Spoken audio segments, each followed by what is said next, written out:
And there we go. Welcome everyone. Glad to have you all on board today. I'm your host, DrFox2000, and you're watching VolcanoX live stream. Glad to have you all on board, and thanks, Scott Hartman. That is a wonderful way to start things. A $5 super chat from Scott. Very nice of you, and do appreciate that wonderful support. Awesome.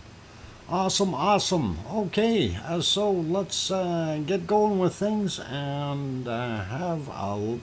Oh, what? I paid Big Murph at the door. Irish monk. Okay. I was going to say something about Big Murph. He got your wallet, buddy.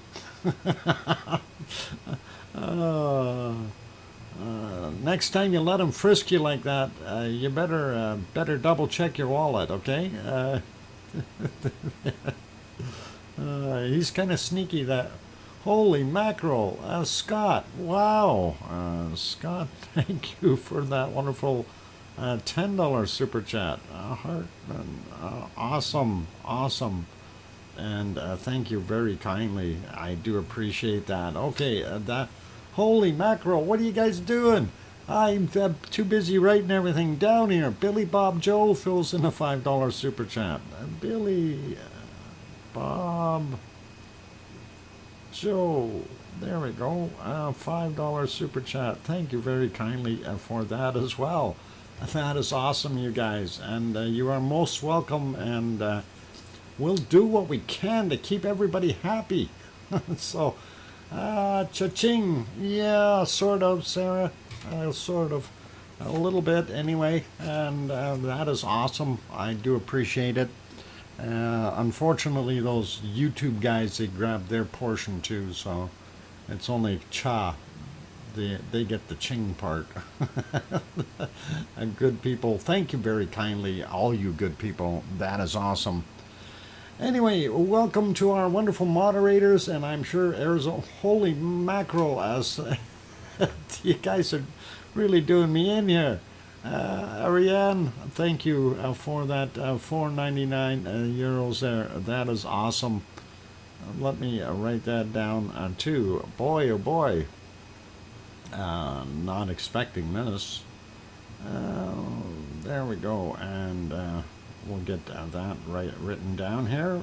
Okay, there. Hopefully I can carry on and do my thing. So, awesome. Okay, thank you very much. I do appreciate all of that. That is great, and that starts the show off really well. I do appreciate it. Let's start out by saying welcome to... Holy mackerel! I was going to say welcome to the moderators, but if it feels like a lucky day today. It feels like a lucky day. Wow, thank you, Diane. And holy mackerel. Diane Craig. Thank you very kindly for that $4.99. Holy macaroni. Okay, hopefully I can finish my next sentence. All right, so I do appreciate all of you guys, and that support is awesome. I really do appreciate that. That's very kind of all of you. Anyway, welcome to the moderators. As I was getting through things, Arizona Snowman, and please don't confuse Arizona Snowman with 24/7 Live AZ Skies. Two different people, okay? Two different moderators. And Morgan is Arizona Snowman, and Gary, of course, is 24/7 Live AZ Skies. And Gary, of course, has his own channel as well. And you can always get to Gary's channel just by typing AZ, and it'll bring up the link for his channel, and that always helps out. There it is there. So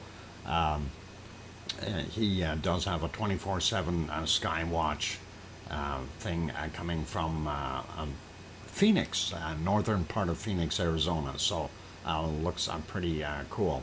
And there's Arizona Snowman. Welcome, and glad to have you here. Okay, so like I say, our wonderful moderators, Arizona Snowman, Piggy, of course, 24/7 live AZ Skies, as well as some of the other ones that may be in the background as well.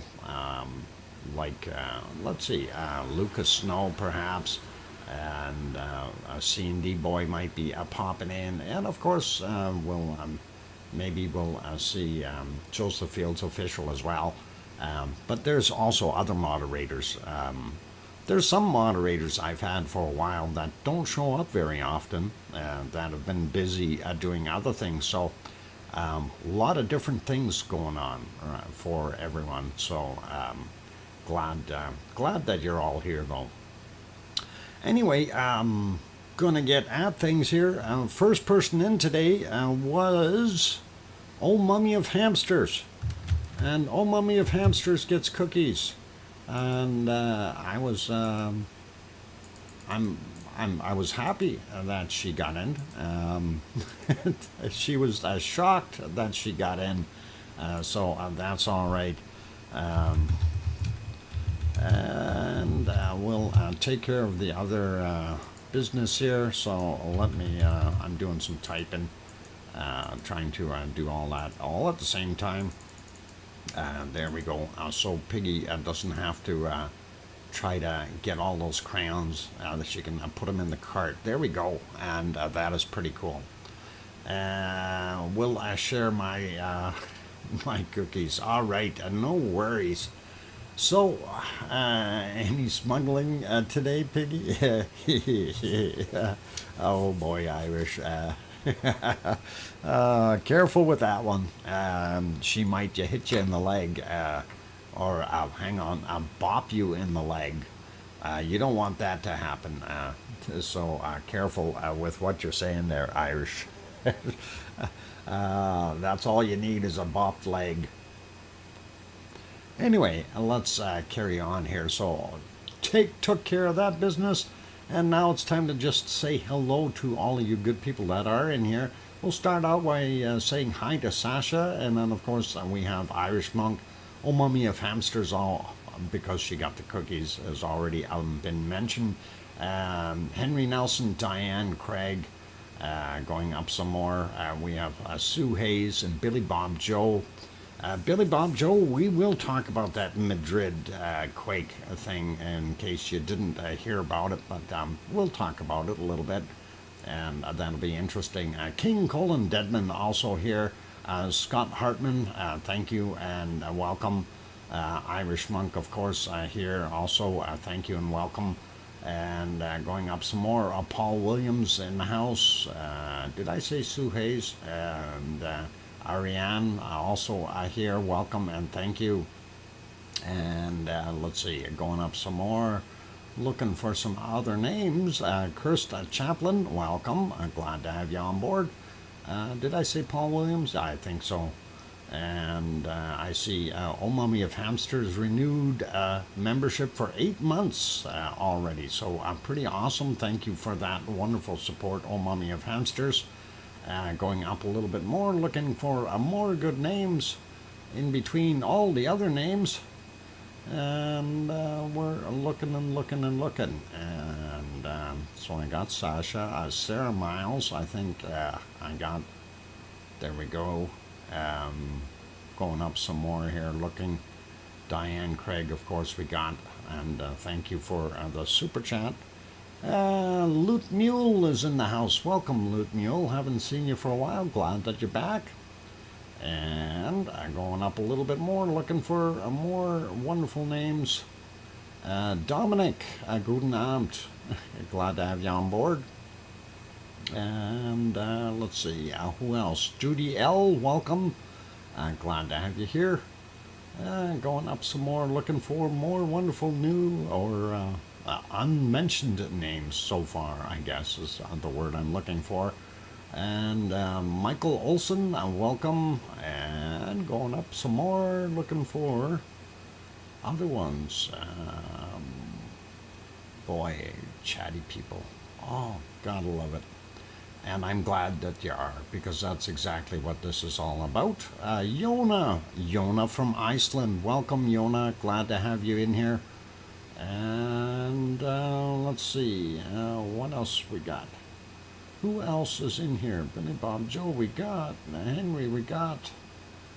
Oh, boy, you guys are actually a very chatty bunch there. Tetra, welcome, Tetra. Glad to have you on board.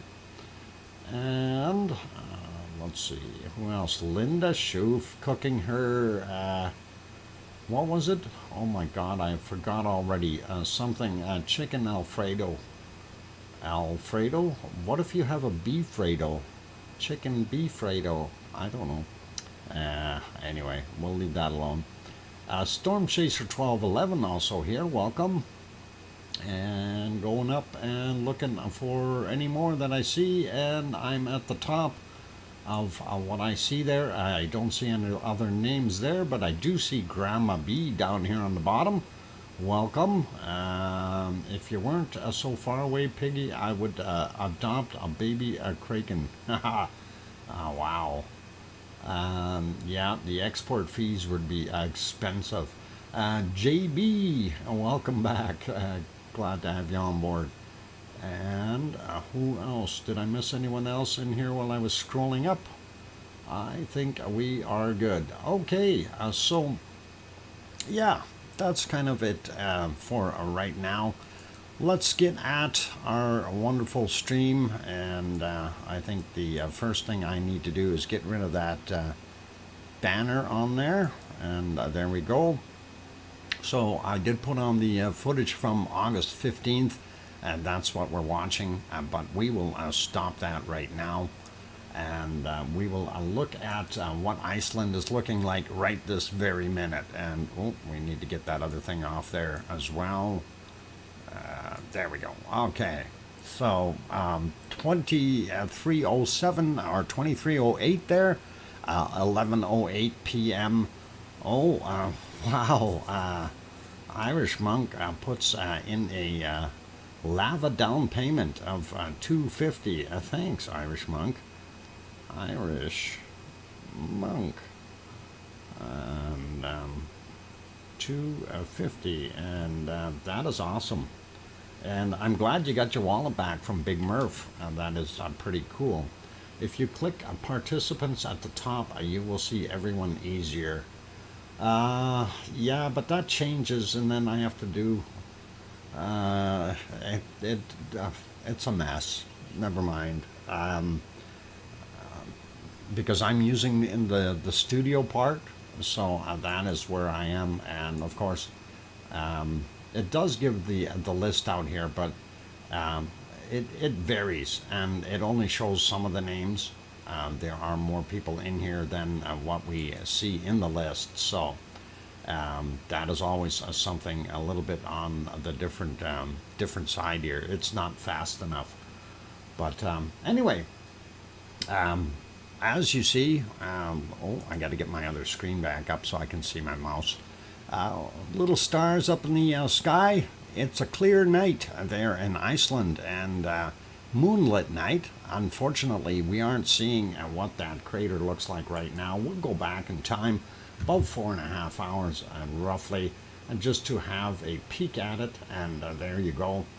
It continues to be in a fumarole state where it is just off-gassing, and well, it's actually the vent itself is not really even doing any off-gassing as such. It's the other areas that we are seeing the smoke coming from. So the vent is almost like it is completely shut down, and that is unfortunate, but I think that is being realistic. I don't think we're going to see too much more out of this one for a little while. It may be a year or two or a few more. So, Dr. Fox, you will be a bit safer real soon, LOL. Huh? Bit safer? Why? Oh, Krakens? Okay, I'm gonna not worry about the Krakens. I've got my guard squirrel. My guard squirrel will come and defend me against the Krakens.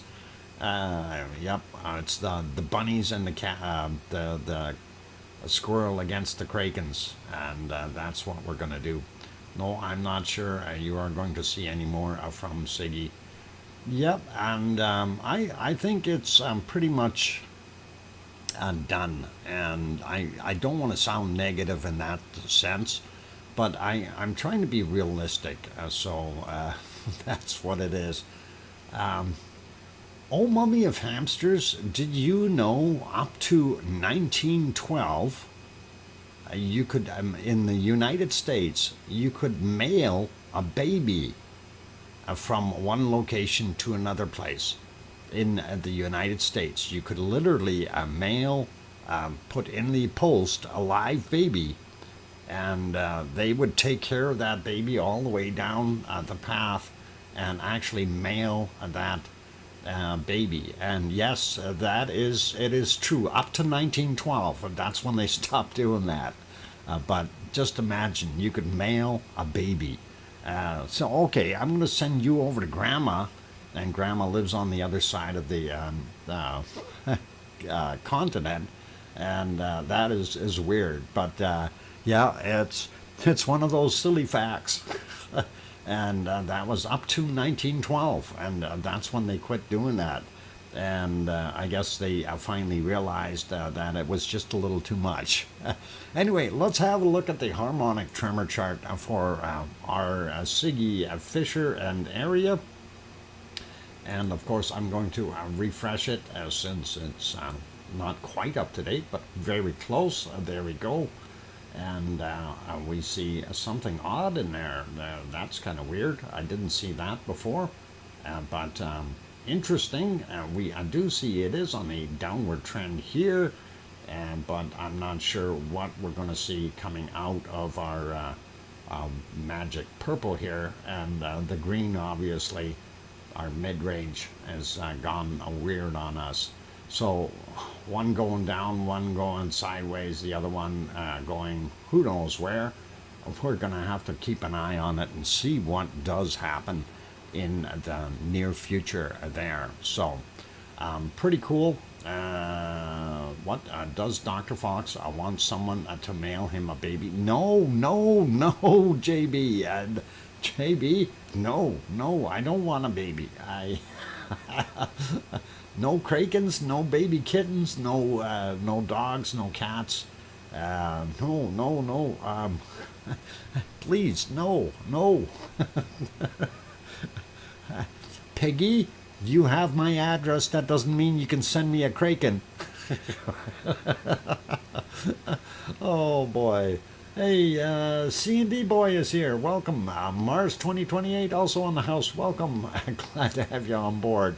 Oh, yeah.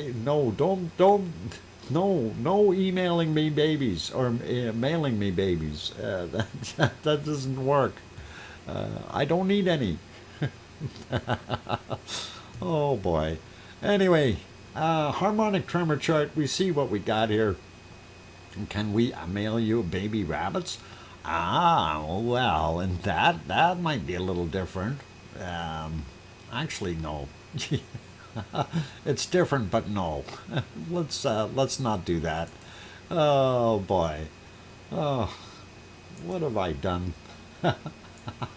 How do I deserve this? Oh, okay. Let's start down here in this wonderful area. Anyway, actually, let's look at the whole map here for a second. And majority of the activity is still up here near Grimsby, and that is pretty fantastic. We have a variety of earthquakes up there, size-wise, and let's put it on 24 hours so we get our count and see what we've got. So 1,433 earthquakes in the last 24 hours, and that is what we were seeing.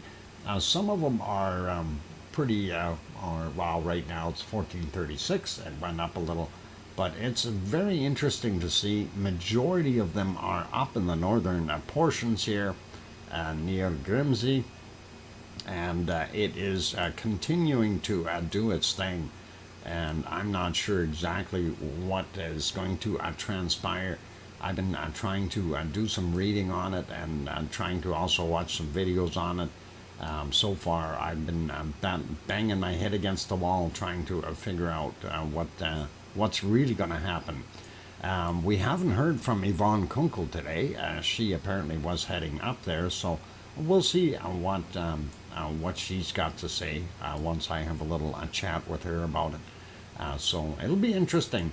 Anyway, down here in the Reykjanes Peninsula, we see there's Reykjavik, the capital city, and the Reykjanes Peninsula right there. And of course, the airport, Keflavik Airport, Keflavik, Reykjanesbær, Jarðvík. And if we zoom back out a little bit down here, you can see Grindavik. And of course, this is the Blue Lagoon right here, and the power plant. And they've got a hotel out front here as well, so pretty awesome, pretty cool. And that is where we are at. And of course, let's go over into the valley where Frager del Fjall is, and we know Ragnar is sitting there. And of course, this is the area where the Siggy fissure popped open, but we don't see anything happening in that area at all. We're looking at this guy here, very small quake from 1326 as 0.62, and that was 5.1 kilometers down, and that's kind of what we had in that area. Nothing else within the last 12 hours. Last 12 hours we also didn't see anything here at Katla or at Hekla or where's my notes? Iyayafyotl. Okay, that is my attempt to say it correctly, but there, nothing down there either. And why can't they make them like Grimsbotn? I can say that. Anyway, 1552 for this 1.6, 8.4 kilometers down. That is near Grimsbotn, but I don't think that's going to matter much. It's not that large. We have nothing around Bardabunga, and as soon as we get up a little bit more, we see Astja, and it sounds like we have incoming something, airplanes. Okay, one on the scale, 2 kilometers down from 1920. I don't know if you guys could hear that on my microphone. The airplane that was, or jet that was coming in, but it was noisy. And I'm going to leave that other 0.1 alone, and we'll take a look at some of these other ones here. I heard it and I looked out my window. Okay, Grandma B, was it close? Just curious. 2.7, 2100 was the time, 1.1 kilometer down. And that's not very deep, so it looks pretty cool. This one a little bit deeper, 2.3, 5.2 kilometers down, and that was at 1305. And what, they're dropping off your baby? Oh no, Linda! Oh, airmail! Oh boy! Oh, quick, somebody save me! Anyway, that 2.3. It was 1.1 kilometers down as well from 1757. So that is kind of odd that we're seeing those get a little bit more shallow. And if we get into the soup pile here, there you can see the island of Grimsey. And there you can see the main body of all these quakes. And I keep expecting a new island to pop out of the water, right? Anyway, I'm trying to get onto that 3 there. It's not letting me. There we go. The 3 is 9.4 kilometers down from 1929. And if we zoom in a little bit more, we'll kind of try to separate a few of those bigger ones. We got a 2.1 here, 8.7 kilometers down, 2106, or sorry, 2306. 8.7 clicks down. I wonder if these ones down here are a little bit more shallow.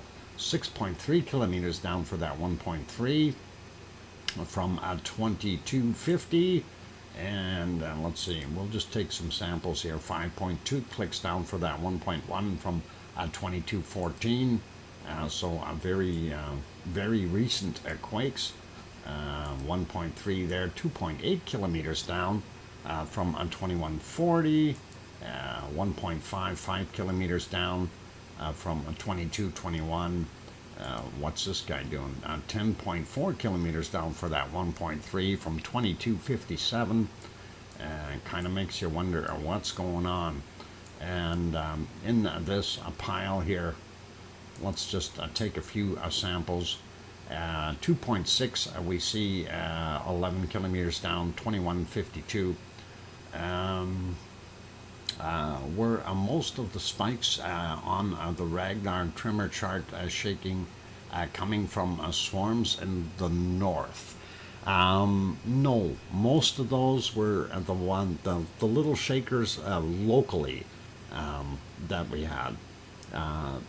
Up from this area up north here is too far away for it to register unless it gets over that 4 mark.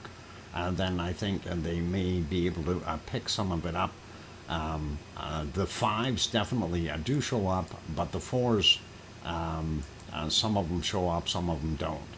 And anything less than that, you're not going to see it down at the other side of Iceland, really. So lot of ground in between, unfortunately. 2.4, 10.7 kilometers down, 2152 for that guy. And let's see what else we got here. 2.3, 8.3 kilometers down, 2311 is the time on that one. So, we can only take samples and a few of them just to try to get an idea of what's going on. Anyway, that is the island of Grimsey, and it looks like before we were getting the shallower ones somewhere right around here, and it seems to have kind of moved off. We've got a little bit of a swarm there, but majority of everything is now concentrating in this particular area. So I'm wondering if we are going to see something indeed in there, and that'll be interesting.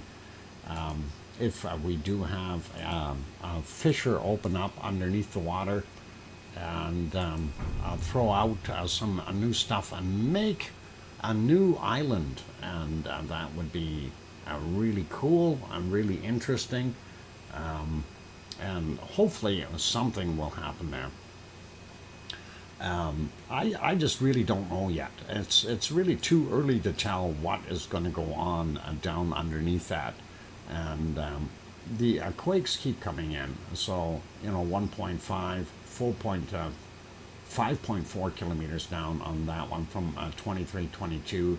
Latest one here, of course, and then the 2321, 1.3, 8.3 kilometers down. Whoops. Anyway, that is kind of what we've got there. So lots of quakes happening, and we know it's a tremendous amount. Basically nothing we can do about it. We just have to sit and wait and see what all we get. How deep is this guy? 3.9 kilometers down for that 1.4, and it's from 2147. That is just about straight north of Reykjavik. So interesting, and we're not seeing anything further out here on the Reykjanes Ridge, unfortunately, and also not seeing anything further north right now. So that is kind of what we got on this map. Only goes so far anyway, but still, it's interesting. We need some cams up there. You bet, Kirst. And I think what we need to do is we need to borrow one of those SpaceX barges, and they're already equipped with internet, and we can park one out there somewhere, and it's robot controlled, so we can control everything remotely. We can put extra cameras on there since we're not landing rockets on it. So let's do that. We'll just borrow one from Elon Musk. I'm sure he'll go for it, right? I have no idea if he'll do it. But anyway, looks cool, and we do like it. So we'll leave Iceland for right now. Pop over to our wonderful Sicily for just before the break here, so we don't get too far into trouble. Anyway, looking at about 7 hours ago that's about 7 hours ago. That's kind of what it looked like. Fairly easy day in Sicily. A little bit nicer, I guess, for the most part. I did put together a short time lapse. We'll throw that on so you guys can see that. That was from just before 3 p.m. Their time, and ran on for a couple of hours, I guess. But it shows you this is 64 times regular speed, so it shows you the clouds whipping by, and it almost looks like it's twirling like a tornado in there, which is really weird and awesome. I kind of like it, but we know it's not a tornado because that was happening a lot slower than what we're seeing here. But this, of course, you can see the occasional puff coming out of the volcano, but very little activity. Most of those clouds aren't just there because of the physical size of Mount Etna, and that's what's happening. So no, these aren't lenticular clouds. These things are zipping by. Lenticular clouds will stay in one spot, and this is just stuff whipping by. So that's kind of what we've got there, and pretty awesome. It is. It's neat looking, and we like it. So that gives you an idea anyway what the day looked like there in a nutshell, rather than sitting there watching paint dry all day. And it did slow down near the end a little bit just to calm things down, reduced to about 32 frames per second or something, whatever, or 32 times I should say. It's not frames, but anyway, that's kind of what we've seen in Sicily, and not bad. It's getting quieter, so it's basically sit and wait and hope that we get another eruption happening there sometime soon, and we'll see what happens down the road here.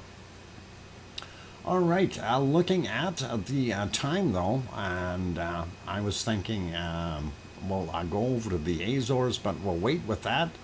We'll put you back onto our wonderful canned lava that we have available, and of course that is from our wonderful Siggy Fisher. And I was thinking about all that canned lava that I have since I thought maybe I'll throw it together in a fairly large video file. I don't know if people want to see 8 hours straight of lava coming and flowing, but that might be something that you could take a look at. Kangaroo kills a man in Australia. That wouldn't be the first one, Gary. And that is pretty awesome. And let's see, we want to get our stuff going again here. Where'd it go? Oh, right there? No, here. I have to find it now. Oh no, what happened to our lava? I think it might have been that guy. Yep. Let's turn him back on. There we go. Okay, so we'll let that play, and I need to put the date back on there so I don't have people screaming at me saying, this isn't from that date. It's not from today. This is from whenever. Siggy stole it. I don't know. That guy. Anyway, I will leave that play for you while I go have a quick break and relax my throat a little bit. And from there, keep smiling, be good, hit that like button if you haven't hit it yet. That would really be awesome. And also, if you're new in here and you want to chat, we have a very friendly group of people in there. They are kind, they are pleasant to chat with, and definitely worthwhile hitting that subscribe button. Nobody bites except for Piggy, and we're all good. You might get a little cold if you snuggle up to the snowman, though. Other than that, I'm going to go take a quick break. I'm your host, DrFox2000, here in Edmonton, Alberta, Canada, and I'll be back in about 5 minutes. Thank you.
And there we go. Microphone back on. Welcome back, everyone. I'm glad to have you all on board.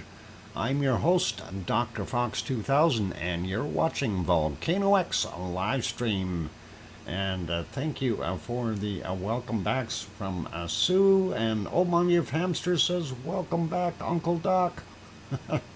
And what? Getting lightning alerts. Careful. Don't go outside with an umbrella or kite with a key. Not good. Paul Williams, thanks, as well as JB and Mars and all the other wonderful people.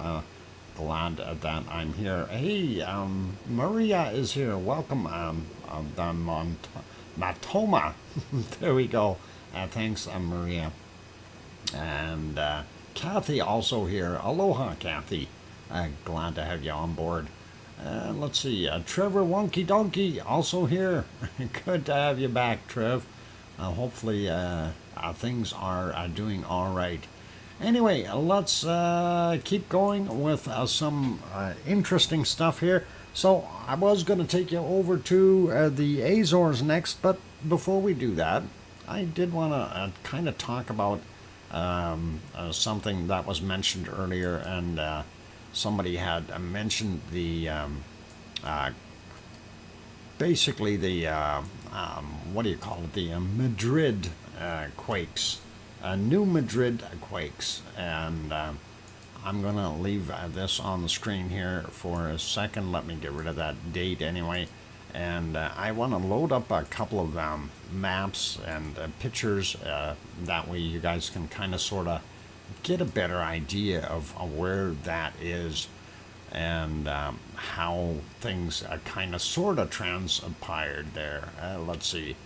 I see one of them that I have here. Where'd the other one go? Oh, there it is. Okay, so let's open up the map first here, and that is the map. I know it's a little bit grainy, but that's okay. So New Madrid, and there you can see Memphis, St. Louis, Nashville, and that gives you a little bit of an idea where that actually is. And that is, I believe, on the Mississippi River, if I'm not mistaken. Thanks, Scott. And I'm still watching on the TV, see better. Okay, no worries, Grandma B. Anyway, we see that seismic zone, and unfortunately this particular picture doesn't show all the big quakes, the isolated ones, but I just wanted to kind of throw that in and just let you see where that was happening. And this is back in, oh boy, what was it? Is it 1811? Yeah, big quake was in 1811, that's right. But there were multiple quakes, 1811 and 1812. There were multiple quakes there. It's not just one. There was... I think they were saying there was at least two that were approximately 7.4, magnitude 7.4, and then there were another three that were just below that, but still above 7. So they had a lot of quakes going on in there at that point in time. The apparently the Mississippi River, because of the way everything shifted and the bottom fell out in some areas and other areas rose up, the Mississippi River started flowing backwards from that point and caused a great deal of flooding for a temporary time period till things subsided. Oh Mummy of Hamsters, not back in 1811. They hadn't even started drilling for oil back then, so that is, we know for sure it's not fracking. Anyway, let's pull up the other image here that I had just real quick, and we'll take a look at that just to give you an idea of the affected area. And that is this gives you a pretty good idea of where it was. You can see that red zone, that was the danger zone, and it was felt all the way up to the Great Lakes. And there were actually reports of it going further than what we are seeing on this particular map. We do also acknowledge the Charleston one that we see from 1886. That was also very large and created a bunch of different problems there. But yeah, the 1811 New Madrid, that was the big place at the time, and really shook the United States quite a bit.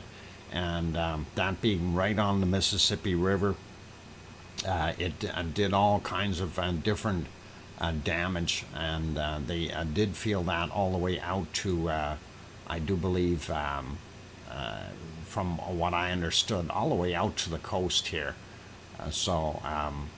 Hang on, I got to get the whiteboard working because that's a picture and it doesn't work. Okay, copy, move, paste, and anyway, so they were feeling it all the way out in here.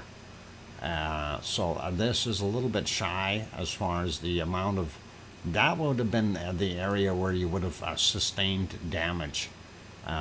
As far as feeling it, there were also reports of people in North Carolina feeling the 1811 shaker. So definitely something that you don't want to have that happen again. The thing is, it could though, and this is something that some people just don't quite understand. There could be more changes there in the geology because of everything that's happening in that area, seismic movement. And if we actually go to the map here, our earthquake map, I'm just trying to get onto it, and we zoom into that area, and somewhere around here, and there we go. Missouri, I don't know if that's exactly on it, but let me see if I can get street map. That'll make more sense. Yeah, so that is basically that area right in here. Okay, you do see little quakes happening there, 2.4, 2.1, so those are continuing, and this is something that people need to be aware of. If we turn on the faults and turn them back off, I don't see, if it doesn't appear that they're showing any faults right there, or maybe it doesn't show on this map. No. I don't see any faults there. Maybe we need to be on terrain or something. Grayscale. Turn on the faults now and see. No, we're not seeing any faults in that area at all. So that is interesting. And of course, I think on Street Map it kind of defines it better. But yeah, your Mississippi River did change directions back in the day. And that was something that was pretty wild and scary for those good people. And how do you deal with something like that? Back in 1811, people would have been thinking it's the end of the world. Things shaking that heavy. So,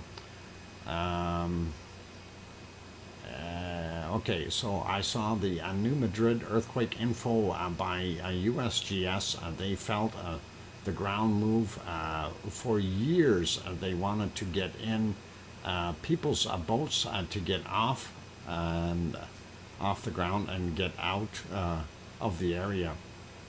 Yeah, that's something that was actually mentioned. A lot of people left that area, and New Madrid, which was one of the bigger population centers at the time, basically dissipated for the most part. Most people moved away because they couldn't handle that. And who could blame them? Really, seriously, who could blame these people?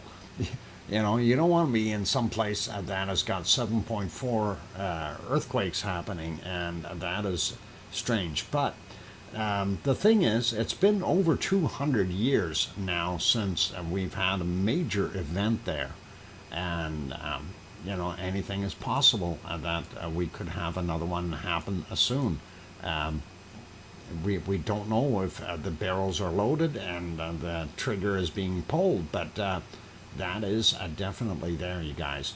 Anyway, I'm going to put that back onto the regular stuff here, and we'll leave it like that for right now. And we'll carry on with our other stuff. So hopefully that is something interesting that you people might like. The New Madrid. It's to me, it's fascinating to see how things there. You know, like you think that in the middle of a continent you wouldn't have that big shaking going on, and it really, I can understand the Charleston one, but even that is kind of odd because it shouldn't be happening. But the one at New Madrid, that is really, really weird. Why? Why does it happen there? Why do we get the quakes in Oklahoma? Why do we get the quakes down in Texas? You know, those little ones that we have here. Let me get the whiteboard going. Down here in this area. Okay, you know, why are we getting them there? Doesn't make any sense, right? Because that area and up here, you got to wonder what the heck is going on. You know, I can understand the San Andreas Fault and the over here further north with the Juan de Fuca Plate and so on up in the northwest area, but definitely doesn't make a heck of a lot of sense for these guys or this. It really doesn't. But hey, that's geology. Things are different. Mother Nature's going to do what she wants to do, and there's nothing we can do about it. Anyway, let's park on our lava for right now. Where's my lava? Lava, stop the lava. Pause the lava. There we go. We paused it. Okay, and we'll get on and move over to our next one, and of course that is going to the Azores, also in the mid-Atlantic ridge, same as our wonderful Iceland, and Azores are not quite as noisy today. Of course, we are on the island of St. George, looking at a harbor and part of a small town there on the southern side of that island. Just so you know what it looks like during the day, there you go. The strait is about 18 kilometers across over to Pico Island, and you can see Mount Montana up top there as well.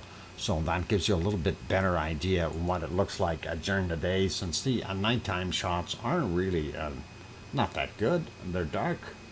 And let me see if I can find that. There we are.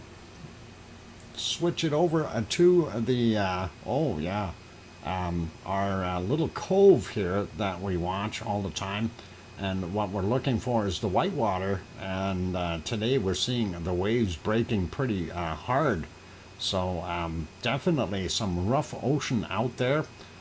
Don't go out with a little boat. Irish monk, stay off the boat. Okay. I had to throw that in.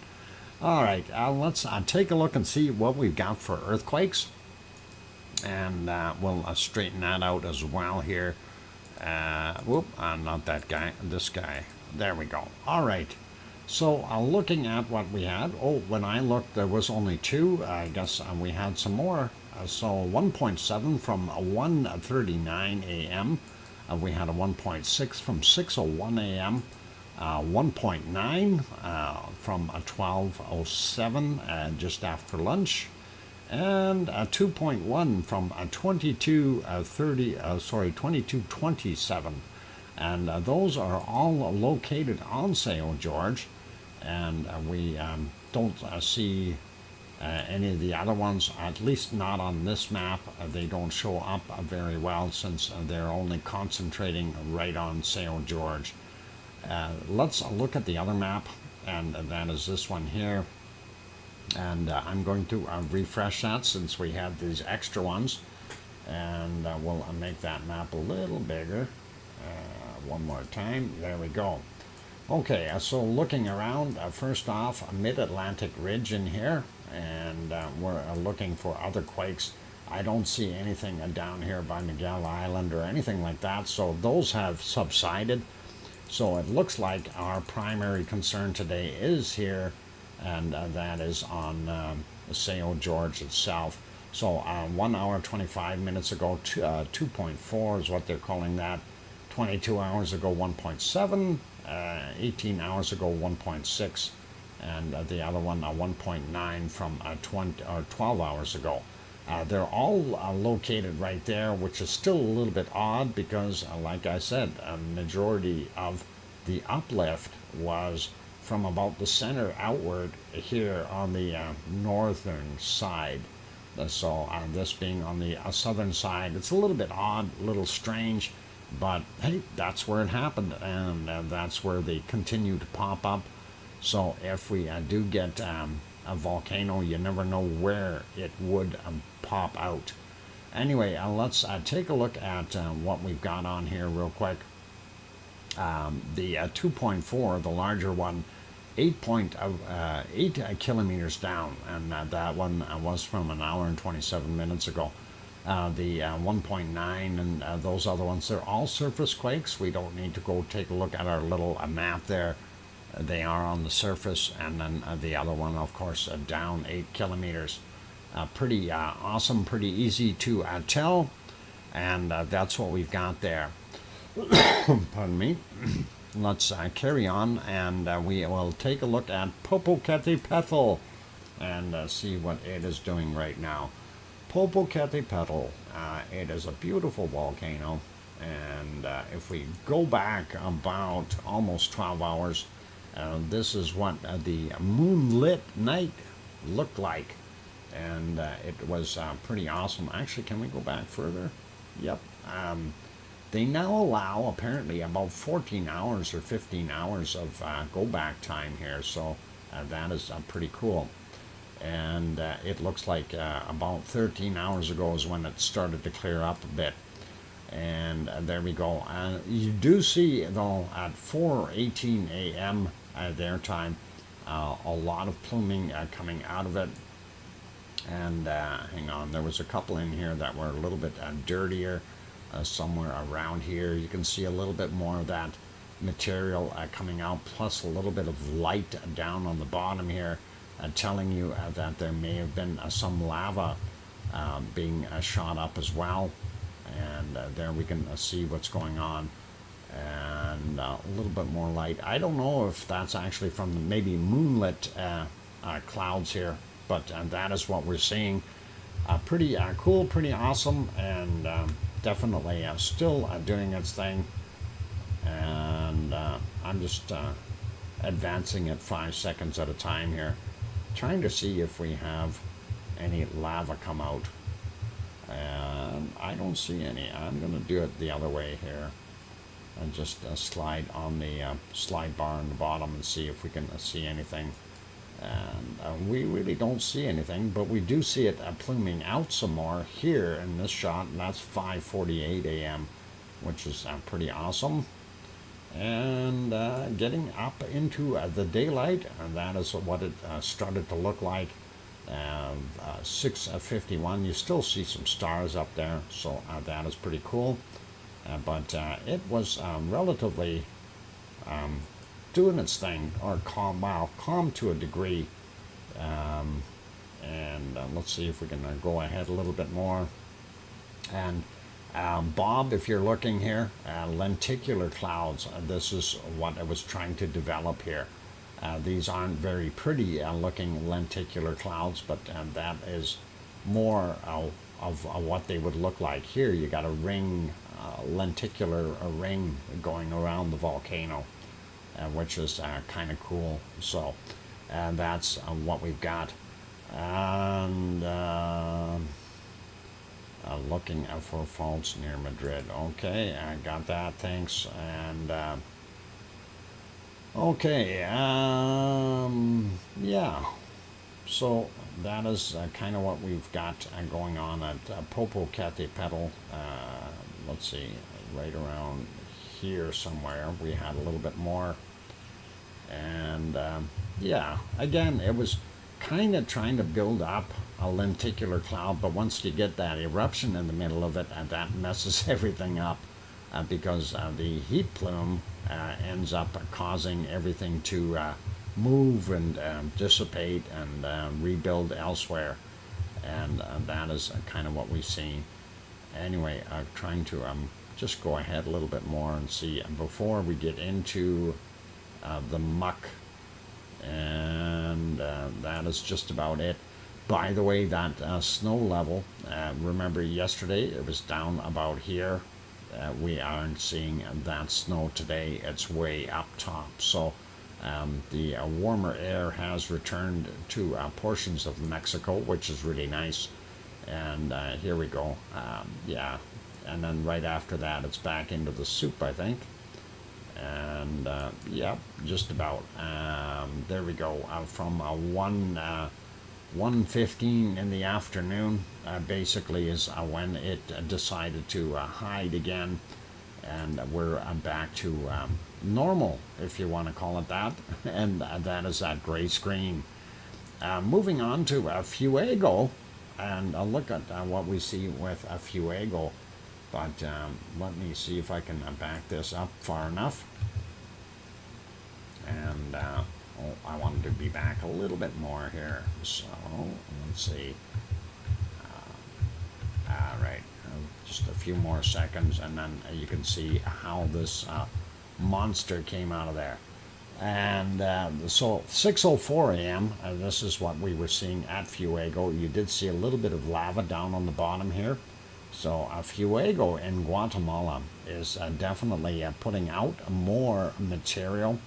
I did see some very nice shots of Fuego, still pictures, and I thought they were really awesome, of it kind of being draped in lava. And I wish I would have been able to take those shots. They were in color rather than the black and white image that we would see from here, but that's kind of what we've got. Anyway, that's a big alligator mouth here, or fish mouth. I have no idea. It's a monster though. It's got an eyeball mouth, and it's going to come and eat people or something. But pretty cool looking. And as we move ahead a little bit, that plume went up. And hey, speaking of fish, there's one fish now. Welcome, one fish 26. Pink panther. Yeah. Anyway, it was interesting to see more of those little plumes come up, and then further in the morning hours there, it changed on me. Come on, go back to 6:43. Where are we? 6:43, I said. About here. There we go. I'm going to back that up just a little.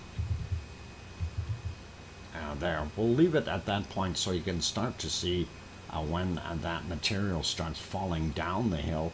You can see a lot of those dust trails or ash trails, and that is material coming out of it and actually rolling down the side of the mountain. So pretty cool, pretty awesome. And then if we carry on with that one, that did plume up a little bit more. We'll just advance it. Had a second puff there, if you will, and that is what we're seeing. So pretty cool, pretty neat. It is break time, and we'll go do that. We'll leave Fuego be, and it was basically that for the rest of the day as well. And right now we'll put it for live. There you go. That is what it is. And that is where we are. You are late for an important date, your break. Oh my God, I'm going. I've got love of cooking. And all right, Poppet is going to get me. So, hey, all those good people, save my life. Hit that like button. And I'm going to be back in about 5 minutes or so. And we'll have bacon seeds. And then we'll continue on with our lavely stuff that we're looking at. I'll be back in a bit. Keep smiling. Wink.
And welcome back, everyone. I'm your host, DrFox2000, and you're watching VolcanoX live stream. And thank you for the welcome backs from Piggy and Paul Williams and Oh Mummy of Hamsters and Sue Hayes. Welcome back, not we. Oh, okay, that's what I thought you meant. What? Snout snuffling you. Uh-oh.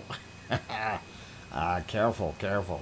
And thanks, Mars, and I can hear you from Sharon Stewart. Thank you, and One Fish, thanks, and all good.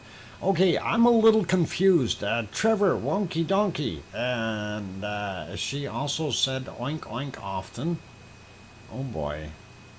Okay, I'm really confused now, Trevor. Okay, you complained about them pinning that tail on you with the pins, yet you're going to an acupuncturist. Who's what? They're pinning you, sticking pins in you. I just don't get that, man. What do you mean you saw Twinkies on the screen, One Fish? I think that's a figment of your imagination. Maybe you have a secret desire for getting a Twinkie. Acupuncture is brilliant. Oh, is that what those pins were for, Piggy? But I thought you put a tail on there first, and that is all good. Twinkies where? Yeah, I didn't see any Twinkies. What's going on, One Fish? Subliminal messaging, perhaps? Oh, let's stop our lava here. I gotta stop the lava, and I'll put it back. This is what it is looking like right now. Hang on, that's not right now, is it? Let me get it back up to a date there. That is not live. This is live. Just about. There we go. That is a live shot of Iceland and our Siggy Fisher. You can see it right there. It's a moonlit night, very clear skies. So you should be able to see some aurora if Talk Air Iceland has his cams up. You should be able to go over there later and do that. At the end of the show here, we'll throw the link for that on, so that's all good. Anyway, let's get over to the bacon seeds. This was the last one from yesterday, and of course he had a very nice pink snout. Behold the power of the fox. Awesome. And yep, wet nose, definitely doing a thing. Wet snout bops. Let's get on to our first one here for today, and that is very flowery piggy, and that almost looks like the same pig with that big wet nose being in the flowers. I wonder if they eat flowers. Anyway, looking pretty awesome. Nice to see the little bacon seed in there, so pretty cool. Matt Jen, welcome. Glad to have you on board. Who else popped in here that I didn't say hi to? JB, welcome. Sandra Rockland, welcome. Glad to have you on board. And who else? I seen a couple other people in here that we got One Fish, we got Mars. Echo the Bot we got. Welcome, Echo. And I think we're good for now. If somebody popped in, Arliss Scott, that's the one I wanted to say hi to as well. Welcome. And anyway, getting back to our bacon seeds. Next one is this guy. And he is enjoying a bowl of strawberries and just loving it. And I don't know what's with him. No, this is not half a pig. He has just turned in such a way that it looks like it's only half a pig. Okay? And yeah, nice strawberries. and definitely looks like he's enjoying himself, and awesome to see. And let's get to the next one, and that is as much of a bacon seed as you can ever get. Look at that little smirk. That is absolutely gorgeous. So wonderful to see that. My little brother at age 6 used to draw pigs and flowers together. He said it was because they both stink. Oh boy, baby piggy, a mail to you, Dr. Fox. Boy, as long as it's a mini pig, maybe. But I wouldn't mind a little mini one like that one on the screen. That is pretty cool. Next, bacon seed, second last one here. And this one is another bacon seed that it requires a hogwash material. His snout or her snout is dirty. They've been truffling. It's truffling times for little pigs. Yep, and we know piggies like mud, and they like truffles. So they do go hunting for truffles, and very, very nice. All right, so let's get to our last bacon seed for today, and that is this one. And it is definitely a wee guy, and he is so cute. Little fuzzy hair, and just a really little tiny bacon seed, and that is awesome, you guys. Gotta love that. So thank you, Piggy, for supplying these, and Twinkie sized. Where are you guys getting these Twinkies from? A wee bacon bit. Yep, it is definitely a little tiny bacon bit. And somebody is bombarding me with emails again. Why does she do that during the stream? Okay, anyway, it's okay. I'll figure that out later. No, not you, Piggy. It's somebody who doesn't regularly come in here, and it's okay.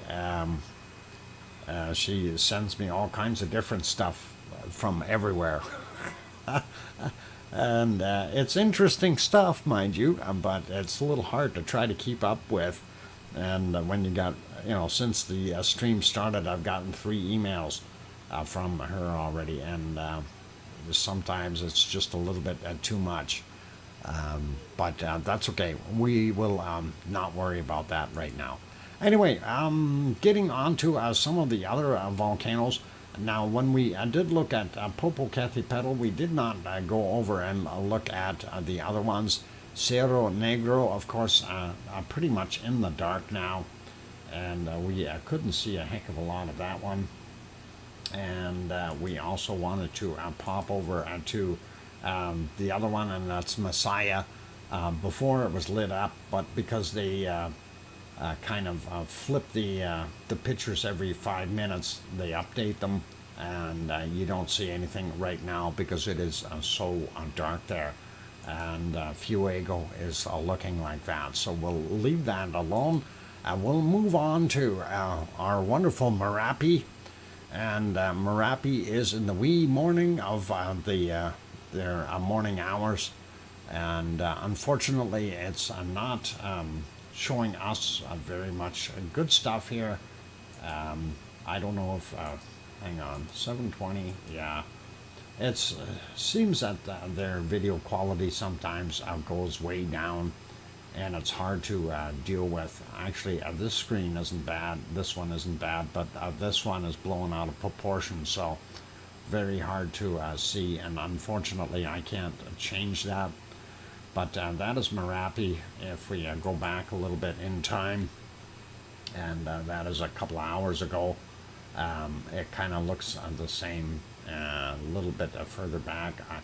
I did not see any point today where there was any lava coming out, and it was offline for a little while and stuff, so kind of hard to deal with. But and they also had a lot of cloud in there for a while.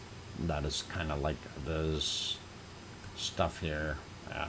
When you're seeing that, it's difficult to work with, but definitely not seeing what we like to see. We do see that it is still like off-gassing fairly well, so still very active, but not doing too much. New Zealand, Ruapehu, unfortunately, not visible because of the clouds. Even if we go back a little bit earlier in time to the wee hours of the morning, we're still not seeing anything, and that is kind of what we've got there. Clouds, clouds, clouds. Oh, maybe we did see it a little bit earlier, right about there. No. Still hiding behind the clouds. I wonder if we go back a little bit more, right to dawn, and that is it. And of course, those clouds like to sit on top of that cold snow, and that's what we're seeing here. So that is what we've got going on there in New Zealand right now, at least on the North Island. We're going to put this back on, there we go, on Merapi, and we'll pop over to the other one. And of course, pardon me, that is Semeru. And if we go back and try to take a look at some of the stuff, boy, these volcanoes all look alike. Is that Semeru? Yeah, that's Semeru there. If we go back a little bit, we know that it was in the clouds as well for a while. Hard to do anything with it when you have bad weather, but there we go. You can see that it did have a little bit of active lava, 3:07 a.m.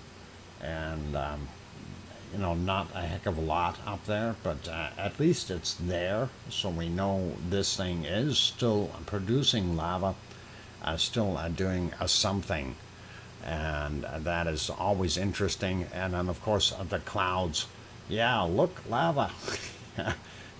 A little bit. I can't give you more than that. That's all we've got, unfortunately. Tiny lava amounts.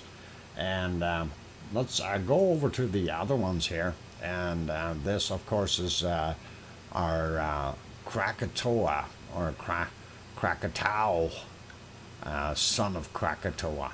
And it is off-gassing. If we go back into the darkness of the night a little bit, we see what it is doing, and there you can see a little bit more of a glow, and that was from 4:16 a.m. If we back up a little bit more, we see what it looks like right there. That'd be about 2:35 a.m. and it definitely has dropped down. You take a look at the chart here.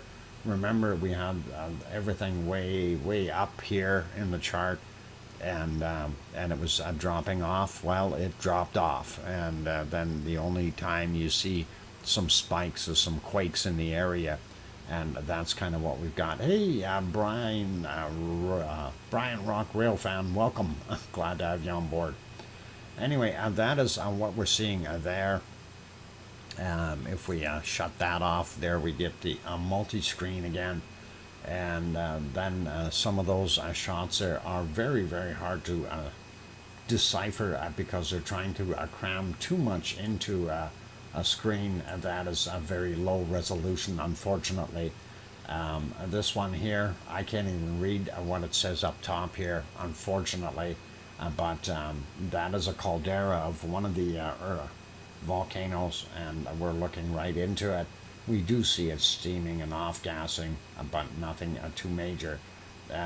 This is Ibu down here for sure, and that is also from Ibu. So these two are from Ibu, and we see that it is definitely got some pluming happening. And this is supposed to be Semeru. Unfortunately, at that point in time, you couldn't tell what it was doing. That is getting a little bit earlier in the morning. You can still see, as the sun is coming up, from Ibu, not bad, but the other ones not so good. So putting it back to alive, and there we go.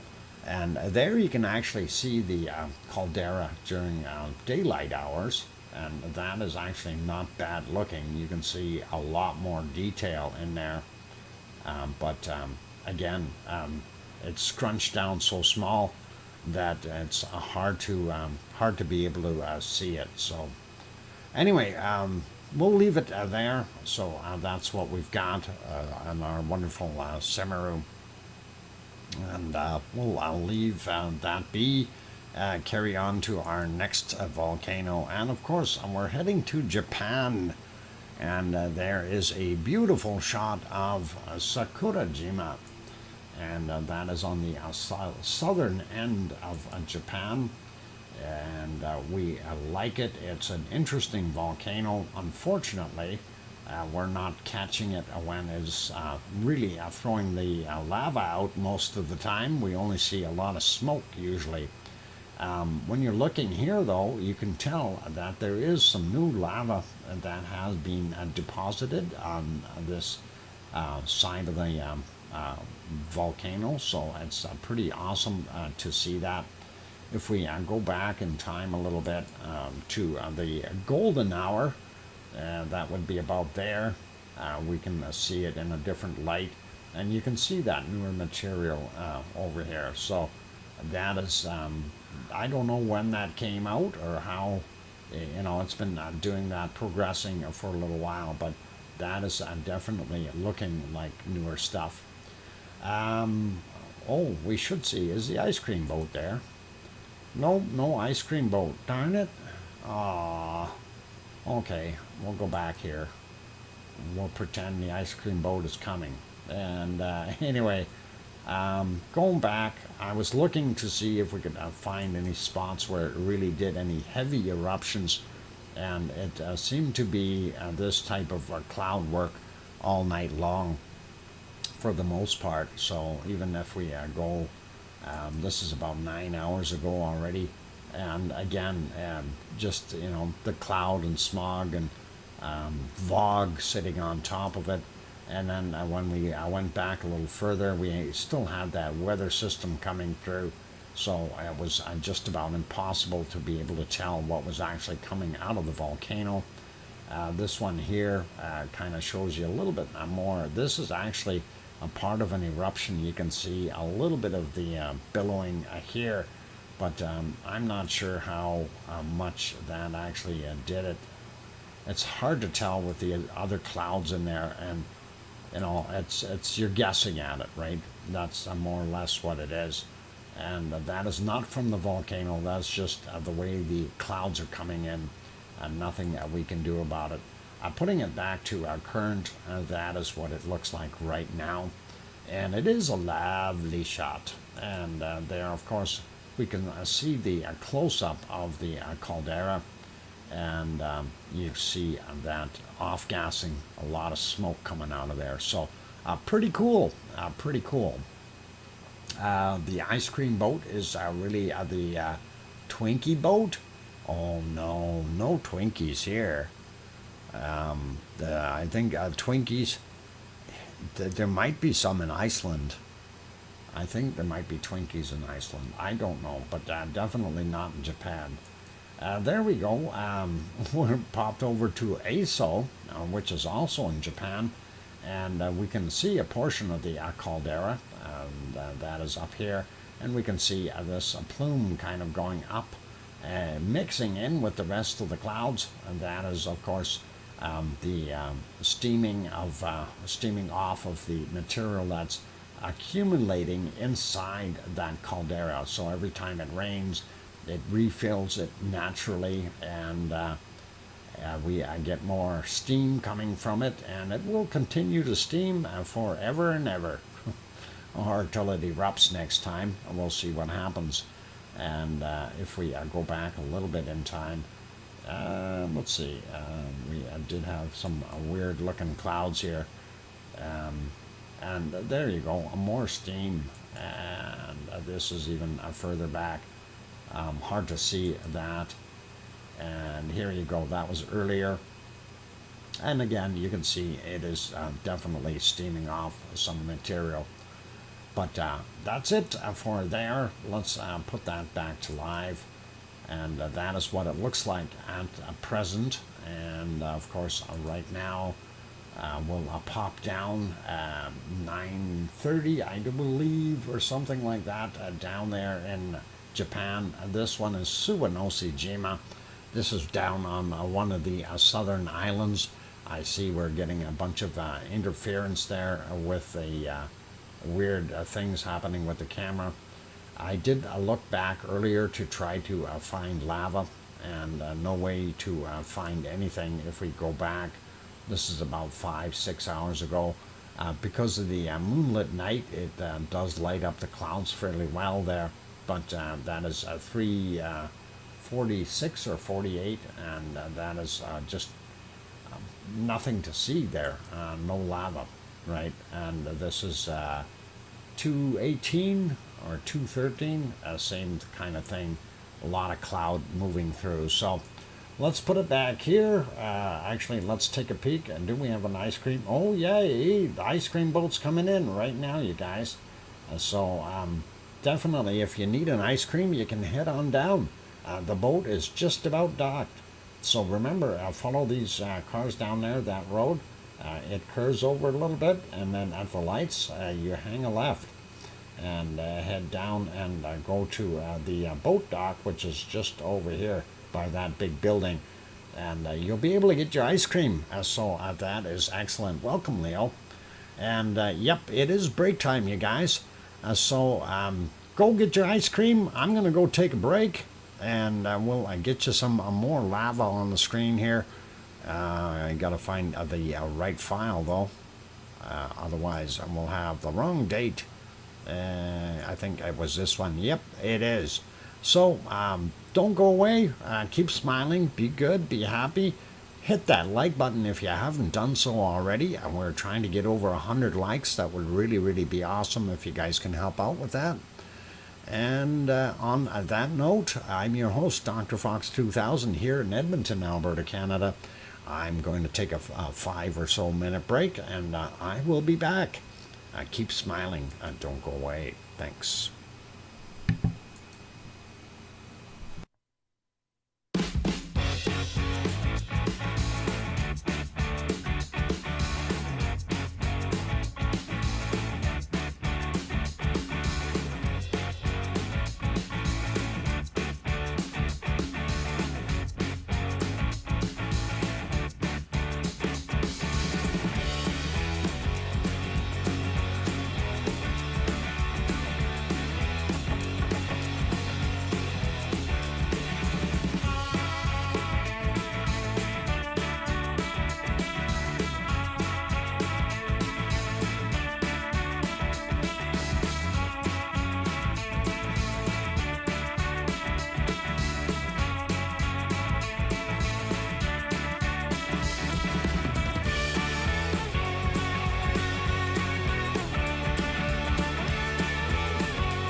Okay, microphone back on. Welcome back, everyone. I'm glad to have you on board. I'm your host, DrFox2000, and you're watching VolcanoX live stream.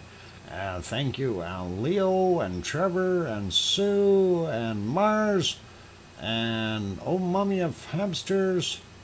And I think I got everybody right now. All right, so cool and awesome. Let's see. Thanks. Cananaskis Country is here, and Sharon Stewart says, "I hear you." Piggy, good night if you're still listening, and hopefully you are, and you get some wonderful sleep. Anyway, I'm going to pause our lava, and there we go. We paused it, and that is all good. Oh, and I moved it. Darn. Okay, and never mind. Well, I'll move it a little bit more. There we go. Okay, we'll leave it right there. We'll let that go afterwards. Anyway, back over to Japan real quick. The ice cream boat is still docked, so if you haven't got your ice cream cone yet, you can still run down. You can see it right there. So that is pretty cool. The other one should be coming in pretty quick. And then there will be extra ice cream, and we like it. So pretty awesome. Anyway, let's see if Taal volcano is doing anything, and I did check on it earlier. Taal was doing a little bit of smoke or steam earlier this morning, and let me see if I can get onto that spot, and we'll go back and see. Where are we here? Right about, I think, somewhere around here we would have seen it. Let's see if we can see that. There we go.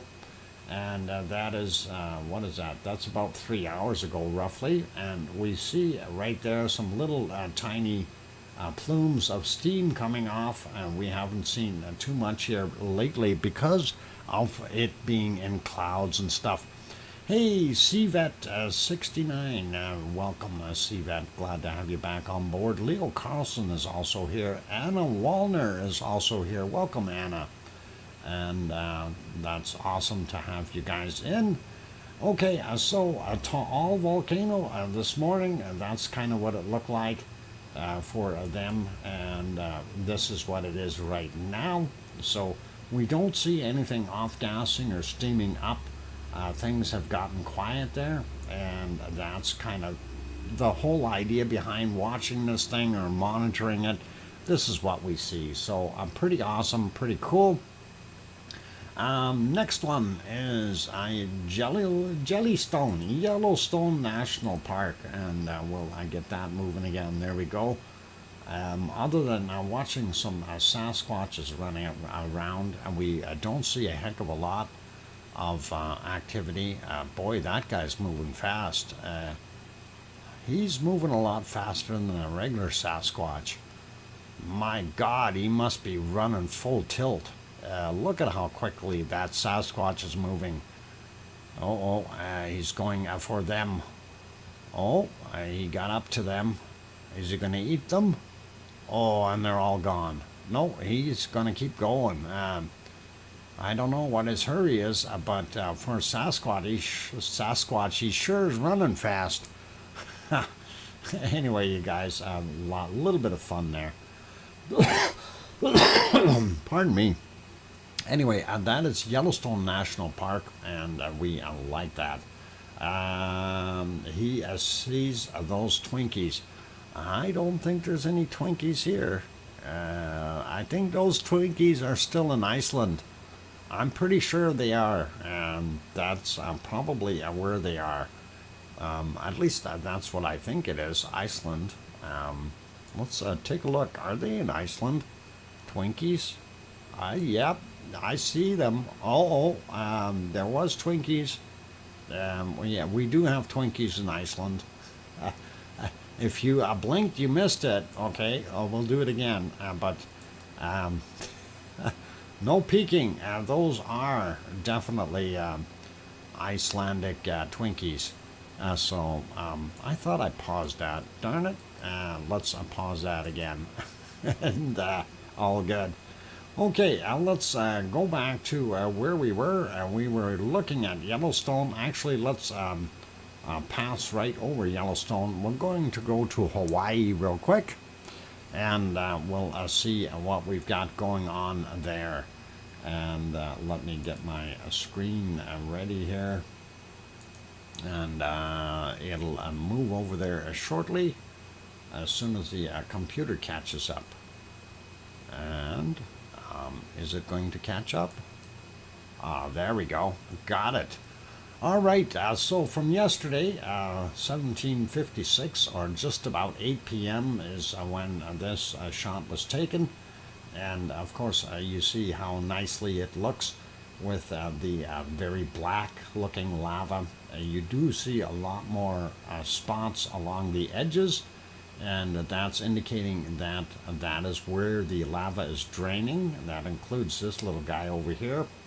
And of course, the reason those are so red and bubbling up is because as the lava is draining down whatever portal it is finding down below, the gas bubbles are popping up, and the gas bubbles will come up, and of course they are going to come up with a little bit of speed and force, and once they get to the surface, they basically burst, and you see lava kind of plopping up and looking at it that way.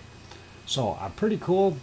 Don't see too much in the toe area here, but the level is still about the same as what we have in the pond. Anyway, we'll refresh that, look at it right now, and there it is. And that is a lot better looking picture with a lot less smoke for a change. The lava level is down a little bit in here. You can see it's probably a meter or so below the surface level here. And you can see even the toe area looks a little bit drained, for lack of better words, but we do still see the drain points where some of that lava is going out. Primary vent, or sorry, the lava tube that feeds this pond is coming in at this end down here. We see a little bit of a vent right there from the tube, which is probably good. It keeps everything intact there and working fairly well. Next shot, of course, is from yesterday as well. Too much smoke in there to really be able to see anything, with the exception of the drain hole areas. That's the only thing that really sticks out at this point. Refreshing, and unfortunately that doesn't help us too much either. Primary vent is about here. Of course, the lava pond there and the toe area there. Lava tube would be coming in the bottom end of that. We do kind of sort of see that it is still very raised in here, and you can see a portion of Pig Island still existing, which is awesome. And of course, the area around the edges here, which is a lot lower in elevation than the central region, and that is because this stuff is actually floating. It's a floating island of lava, and the actual caldera, so the crater floor, the lava level in here is 137 meters, or 449 feet, and of course the volume within that caldera is 104 million cubic meters, or if you want to put it in regular standard stuff, 27.5 billion gallons. So that's a lot of lava. But that is from, of course, the eruption there. It started back September 29th, 2001. So it's been going for a while, and that is what we've got. Anyway, popping over to the other side of the caldera, from yesterday still, 1744 was the time on that picture. You can see the lava pond, the toe area. Hard to see Pig Island there. Lots of smoke in this one as well. Primary vent is right there, and you can't really see where the lava tube is anyway, but that's kind of the divider over here, that it flows into that and then flows out to here. Too much smoke. The smoke is still around the edges here quite a bit. telling us that we have old lava being kind of inundated by that new, fresher lava that we've got. This is an updated picture of now, or from 1421 Hawaii time. You can see a bunch better there. You can actually see the cone where it's coming out of. That is your primary vent. And here you can see that little tiny hornito, and that is where the lava tube is formed underneath there, pouring into the lava pond. So that's kind of what we've got there. We do still see that smoke around the edges. We do see Pig Island a little bit better, and you can definitely notice that this area is lower than up here.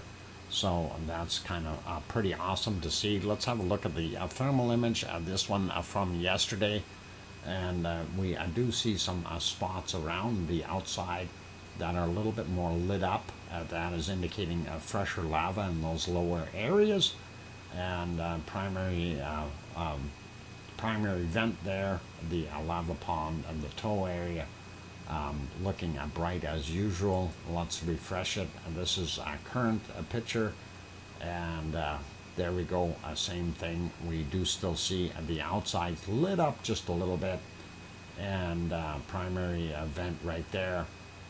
Lava pond looking pretty good, and still fairly light around the edges, so definitely know there's hot lava underneath there, and that has not gotten very thick as far as the material that has cooled off on top, whereas in some of these areas that lava can be cold lava up to about 5 or 6 meters in thickness, and that you would think, well, that would sink, right? But no, the cool lava is actually less dense than the hot liquid lava, and it allows it to float. It's kind of like ice in a way. Hey, Alex France popped in. Welcome, Alex. I'm glad to have you on board. Anyway, that is it for our Hawaii for right now. Let's pop over and take a look at the wonderful earthquakes in Hawaii, and see what we've got. So a few different quakes today, a little bit more than what we normally see there. So Hawaiian Islands in general, and then we go down here. We'll work on the Pahala area first, and that includes the offshore stuff, which is okay. We see one a little further over here that's a little bit odd, 2.3, and that happened at 1700 today. We have this 1.8 from yesterday, 2312, and then we have this 2.2 from 1344 today. Let's grab these three out in the water here. 2.0 from 8:21 a.m. We have this guy 2.3, and that was from 3:42, and we have a 1.8 from 16:18. And let's grab that guy. Yeah, we got the 2.2. So that one we got, and we want to grab these ones. 1.8. 22:58 yesterday, and that is 1.9 from 31 minutes after midnight. We'll grab these three out here again. 1.8 there, and that happened at 13:20 or 1:20 p.m. if you will. And this one here, 1.8, 14:49 was the time on that guy. And this one is 2.1, 7:43 a.m. Then we go up here and take a look at some of the other ones. 1.9, 6:27 a.m. 2.3 from 16:59. Then we have that guy. Whoop! Click on him. There we go. Another 2.3, 4:37 a.m. Did I get these ones? 1.8 from yesterday. Yeah, I got that. This one 31 minutes after midnight for the 1.9. That guy 2.3, 4:37, got him. And then we look at 1.8, 13:33 for that guy. 2.1 from 7:16, and then we have a 2.0 from 41 minutes after midnight. That takes care of that Pahala area. Let's grab this one over here. It's not really near anything. This is Mauna Loa, that's Mauna Kea, and this is out in the open here. 52 minutes after midnight, 18.9 kilometers down, and it's a 2.8, so that is sizable, but not doing a heck of a lot by itself over there, just one quake. And then we have this guy at 3.3, and that would have been a little bit more felt over in the area here, and I'm sure our two pineapples would have felt that one.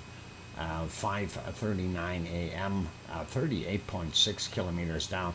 I didn't mention the depth of most of these in the Pahala area are with about 29 to 37 kilometers down.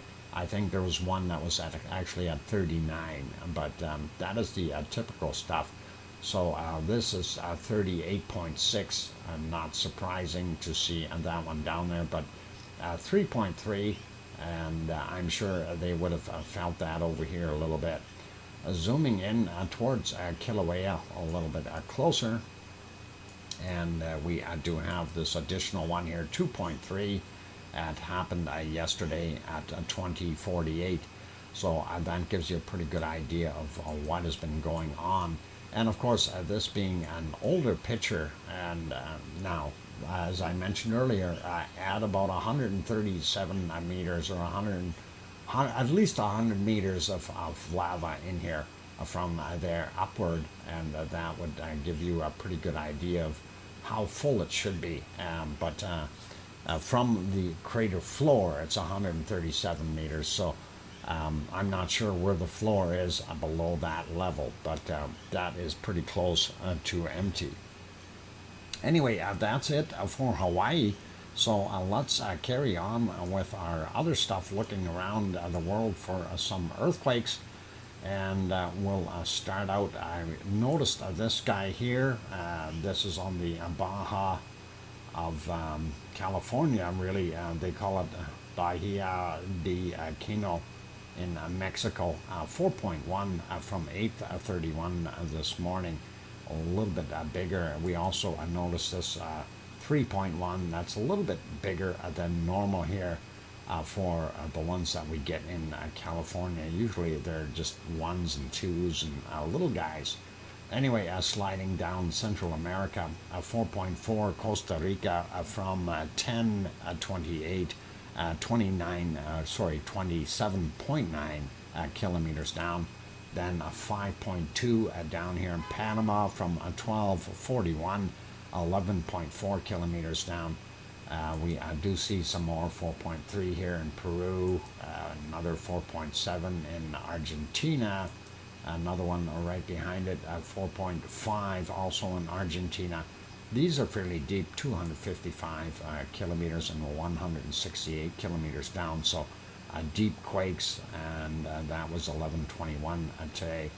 While we're down here, South Sandwich Islands, this 5.1 from 14:32 their time, 23.4 kilometers down, and then a 5.0 10 kilometers down out of yesterday, 21:38. We see this newer one on the southern portion of the mid-Atlantic ridge, 5.1, 10 kilometers down from 12:34 today.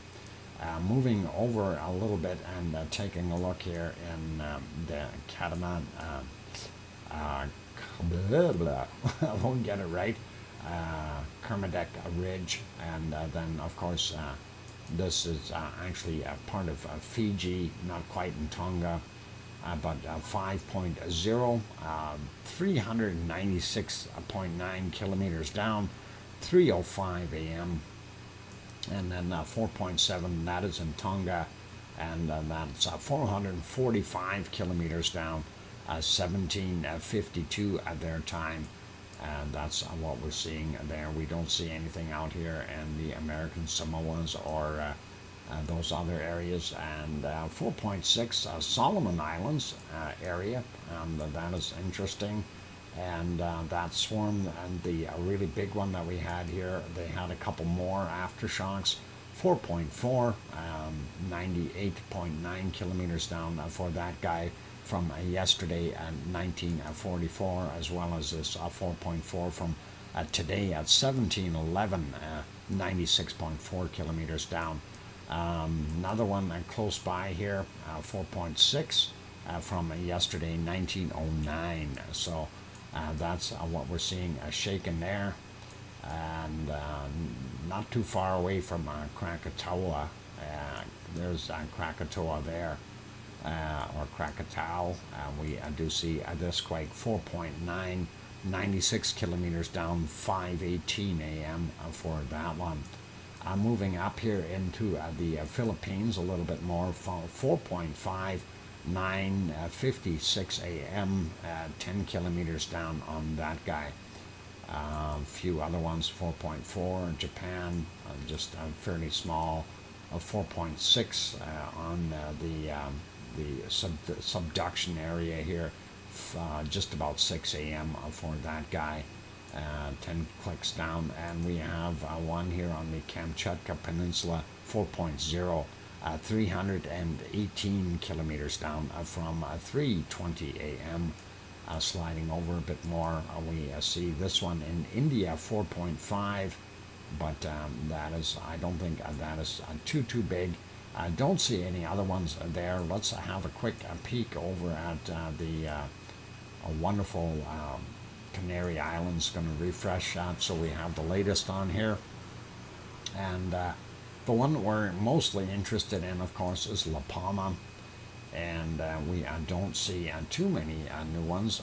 They've got what we got from the 13th. Oh, hang on. So actually, that's a misnomer on my part. They do have quite a few. And 1:05 a.m. for that guy. 1.2, 11 kilometers down. This one is from 1:14 a.m. That is also. Yeah, those, well, that second one there, that would be underneath the lava flow, 3 kilometers down, and 1.2. Lots of Twinkies in his, what? Don't tell everybody. Oh my God. Fake sugar, if possible, sure is always worse for you than the real thing. Oh, you don't want fake sugar. That is no good for you. You need real sugar. Anyway, looking at some of the other ones, that one is 14 kilometers down, 1.3 from, 15 minutes after 1 a.m., 3:17 a.m. We have another one that could possibly be underneath the lava, but it's 3 kilometers down, 3:17 a.m., 0.9, very small. This guy, 13 kilometers down, 1.1 up on the hill, and this one from 3:33 a.m. Is, well, 12 kilometers down, 1.1. Then another one, 1.4, that is 9 clicks down from 4:30 in the morning, and then we have 2058, 11 kilometers down, 0.9 up on the hill, and another 0.8, 11 kilometers down, 2149, and that's further to the south. Very interesting. And then because they already are over into the new date, so they're in the future, and we are not. 9 minutes after their midnight on the 14th, in the future, they have a 1.0, 9 kilometers down. And also this guy here, 20 minutes after midnight, they have a 10 kilometers down for this 1.0, and that is where the star is flashing. So that's kind of what we've got there. And I'm going to take another break, you guys. We will go back at it here with this map, the volcano map, and weather when I get back from my break. In the meantime, I'm going to put you back to here. But, people keep thinking that they see Twinkies every now and again. and I'm pretty sure they're all imagining things. There are no Twinkies there. This is the volcano. This is not a Twinkie factory. So, no Twinkies. Okay? Anyway. All right, on that friendly note, please do hit that like button. If you happen to have seen a Twinkie, hit the like button. And it would really help us out. We're trying to get over that 100 mark anyway. And on that friendly note, I'm your host, DrFox2000 here in Edmonton, Alberta, Canada. I'm going to take a 5-minute break, and then we'll come back, have a look at our worldwide volcano map, and also have a look at our weather and SO2 counts. I'm dying laughing. What? Mars 2028? Did you see a Twinkie? Yeah, I hope not. I hit the like button. Yep, anyone who hits the like button and YouTube will send you a Twinkie. No? I don't know if they do or not. Never mind.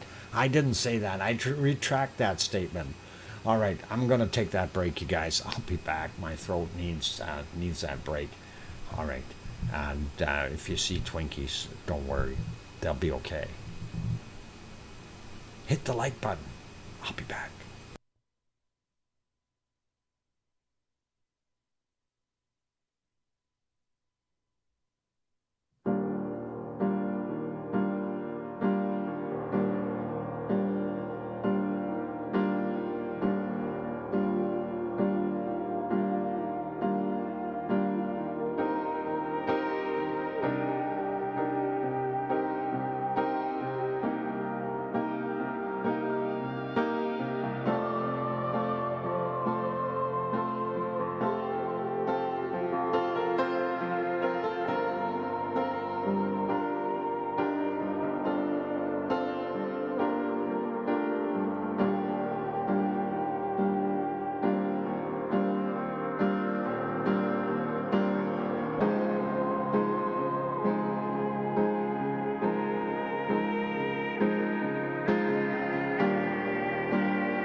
we go. I am back. I'm your host, DrFox2000, and you're watching VolcanoX live stream.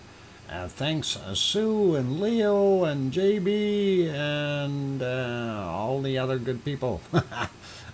Anyway, let's get right back over to our wonderful map, and we'll pause our lava again.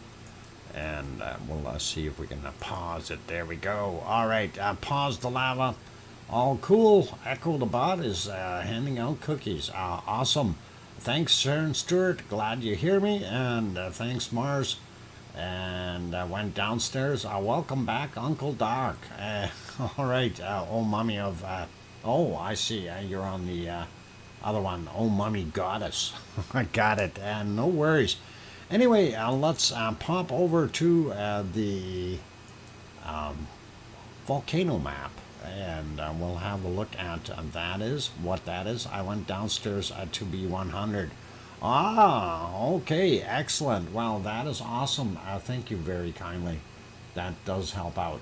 Anyway, looking through the map real quick, we do see that newer one there, that 5.1 we've seen on the southern mid-Atlantic ridge. We also see 24 minutes ago we had a 5.0 down at South Sandwich Islands, and 50 minutes ago a 5.1. So these are brand new quakes. Looking in our Central American region, we see a bigger one here 4 hours ago, 5.2, and that is that one in Panama, and definitely worthy of looking at. Really no new changes in most places. We're still seeing everything being the same. There's that 5.0 and Fiji, and the Tonga one. Another 4.7 in Fiji 52 minutes ago. So a little bit extra on there, but that is all right. And if we zoom in a little bit, Kermadec Ridge here. This is new, isn't it? 2 hours ago, 2 hours 48 minutes ago, 4.2 New Zealand. Kermadec Ridge right there. So that is kind of what we're looking at. Anyway, doing its thing. Nothing too terribly new. Raoun, we know that that has been changed from orange back to a yellow. That will in all likelihood disappear in the near future. The ones that are important, of course, Luolatok keeps going, Semeru, Merapi, and Krakatau. And, of course, here's Ibu and Dakono right next to them. And those two are continuing to do their thing. The other ones here are fairly quiet. Mayon just doing some off-gassing to all, as we seen earlier there. Really not doing a heck of a lot. And sliding up Suwanoshijima up here in Japan, and Sakurajima, both in an eruptive state. When we look here, Chikarachi still a yellow, and Ibiko back to a red. So Ibiko is doing its thing again. And of course Karimsky and Bezimiani both in orange, and Shivalish up on the top here is red. Looking at the Alaskan stuff, pretty much normal, nothing really weird or strange to worry about. And Heard Island volcano still listed there. And of course our ones out here that aren't doing anything, Mayot and this Piton. I have absolutely no reports from this one. I'm going to have to try to find some information on it. And of course Carthala there doing its thing as well. Another one I am not familiar with. Old Doño, we know that's our wonderful black carbonate material coming out of that one. The stuff that they use to freeze Han Solo. Anyway, okay, never mind. DR Congo, there we go, still there. Urta Ale, and of course, when we look here, Etna, Stromboli, and Volcano, and Campi. So they are all still intact. We are seeing quite a few quakes in this area here. And I just wanted to zoom in a little bit. It's hard to see them. An hour ago, 4.8. Kazakhstan, 4.8 is a fair size. 5 hours ago, 4.3. 1 hour, 18 minutes ago, 4.4. So things are shaking there. 1 hour, 18 minutes ago, another 4.3 there. 11 hours, or sorry, 1 hour, 11 minutes ago, 4.4. And that is a little further south. So we're seeing all kinds of things. That is, I think, in China border region anyway, 4.3 there. So this whole area here seems to be shaken just a little, and I kind of have to wonder what's going on. We do see that one here, 4.5 Myanmar, and Burma, as it is called. I don't know if they call it Myanmar or still Burma. But anyway, hour and 18 minutes ago, 4.5. That's kind of all we got. And of course, they don't have anything listed that is happening up here.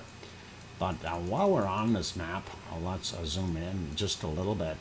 So most of that we're seeing, you see all these little sea mounds underneath here? So this is something that we hadn't looked at before, and I thought it was kind of interesting to just have a quick peek here.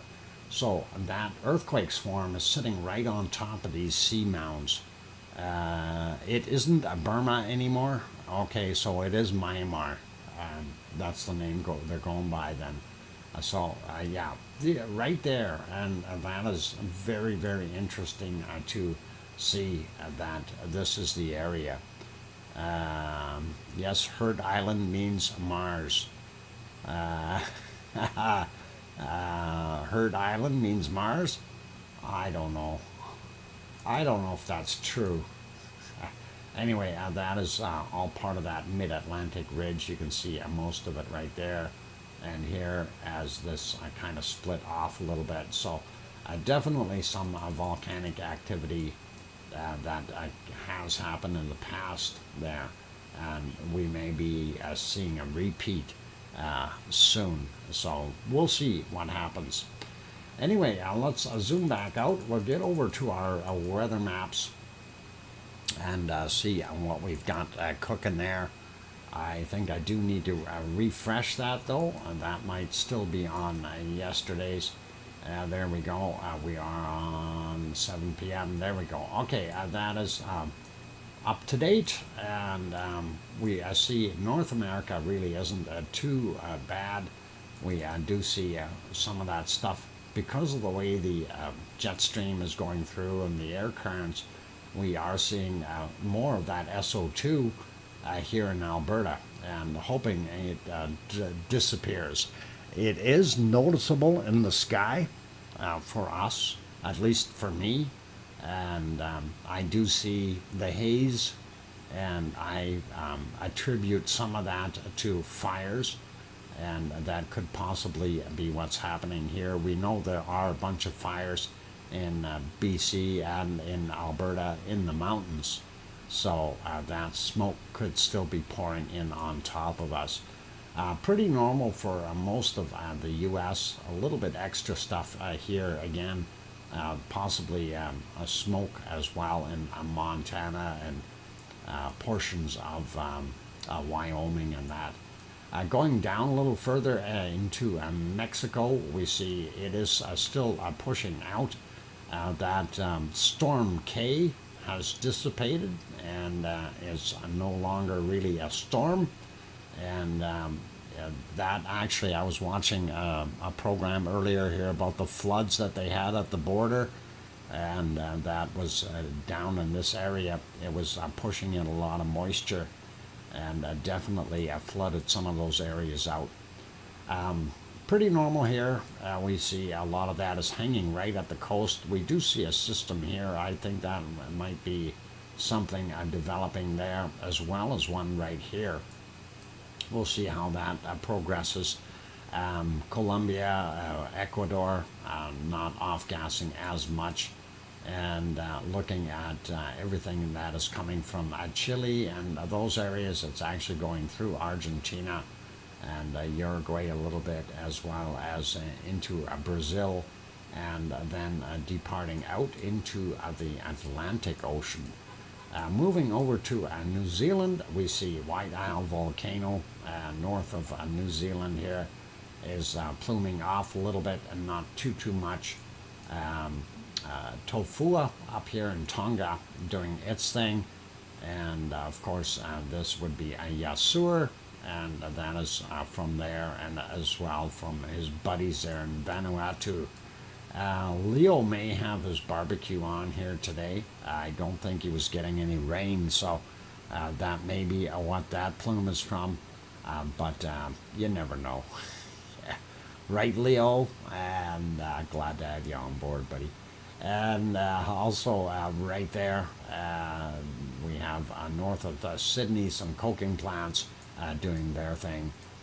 And Papua New Guinea, pretty normal with its plumes going over there. Luolatak making that mess. And it does look a little bit more heavy duty here from Semeru, and possibly Merapi, and even Krakatau is doing its thing. Plus Jakarta is certainly helping with all that SO2 people pollution. Over here, this plume coming off of Ibu and Dukono, and they are continuing to do that. I don't know if this is a separate plume here. Looks a little odd, or it could be just stuff that drifted over. Going up in this area here, Mayon is the volcano in the Philippines that is causing that plume. And then because we really don't know how much is coming from Taal, there's a Taal Lake with a Taal volcano right in there. I'm assuming some, but I don't know. But Manila and that area heavily populated, so lots of SO2 coming from there. Looking at the industrial stuff from China and Taiwan still doing its thing. If we zoom in here, this area down here would be from Suwanosi-jima.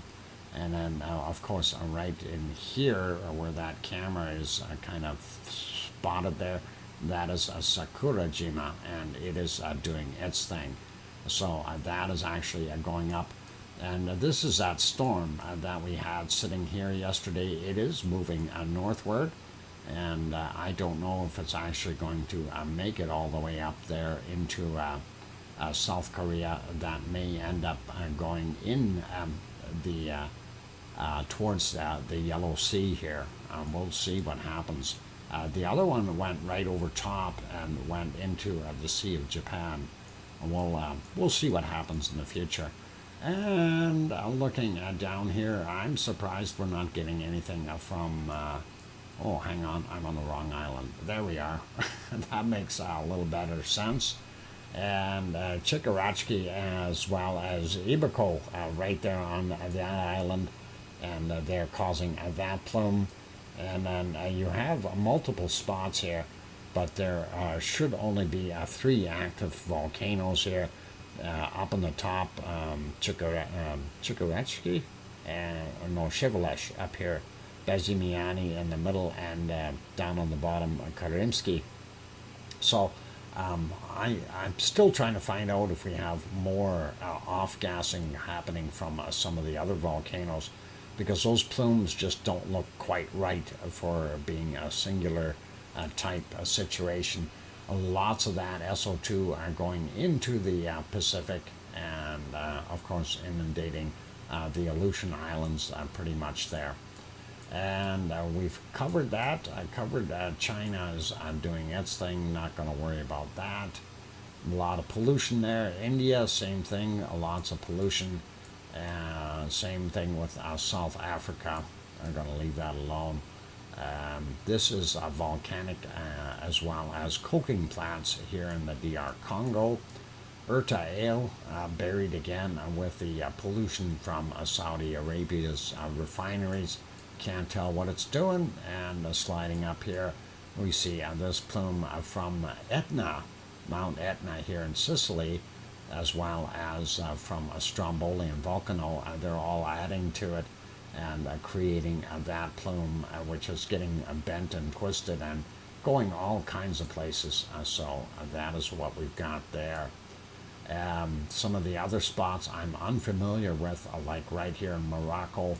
I'm not sure if, what's going on there. And did somebody have a fire here in Belgium? I have no idea. Luxembourg looks really clean though. I guess those UFOs don't have much exhaust down there. So pretty awesome. A little bit of stuff in England, and not too bad. And of course, I'm thinking that the aluminum smelter is working here in Iceland, and that's why we're seeing that. So that's our SO2. Let's pop over to our weather map. We'll take a look here. The Ventuski or Ventusky, whatever you want to call it. And it looks pretty good. Ooh, they all got names now. So, what is it? Muifa, and then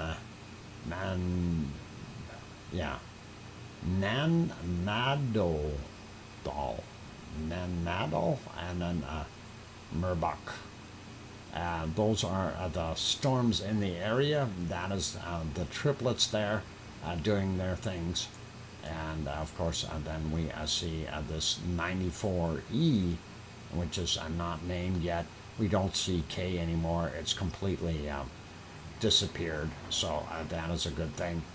Anyway, looking at North America, we see that the Canadian land is starting to cool off quite a bit. And we see Manitoba and northern portions of Ontario and northern pieces of Quebec very, very cold already.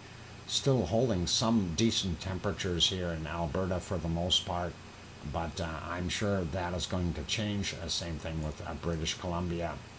And eastern Canada, we see Nova Scotia, New Brunswick, PEI still holding some good temperatures. Still the same thing happening as yesterday here in Newfoundland, and that is kind of too bad, but they do have some warmer air right along the St. Lawrence Seaway, so not bad.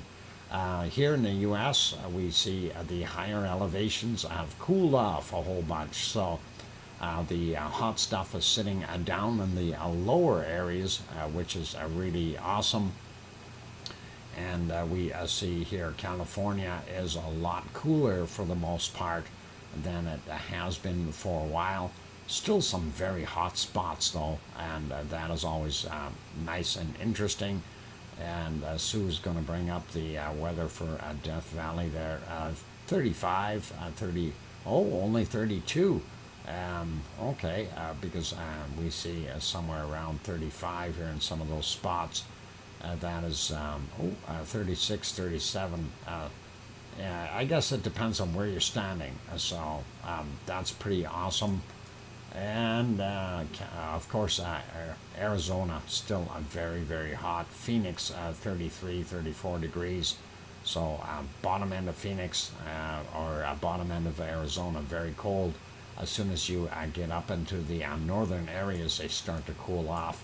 Then we've got that strip right here in the middle that is holding a lot of heat, and that is from, I guess, Texas, Oklahoma, going up half of Colorado, and then you go up and a little bit here in Montana still, but not too much.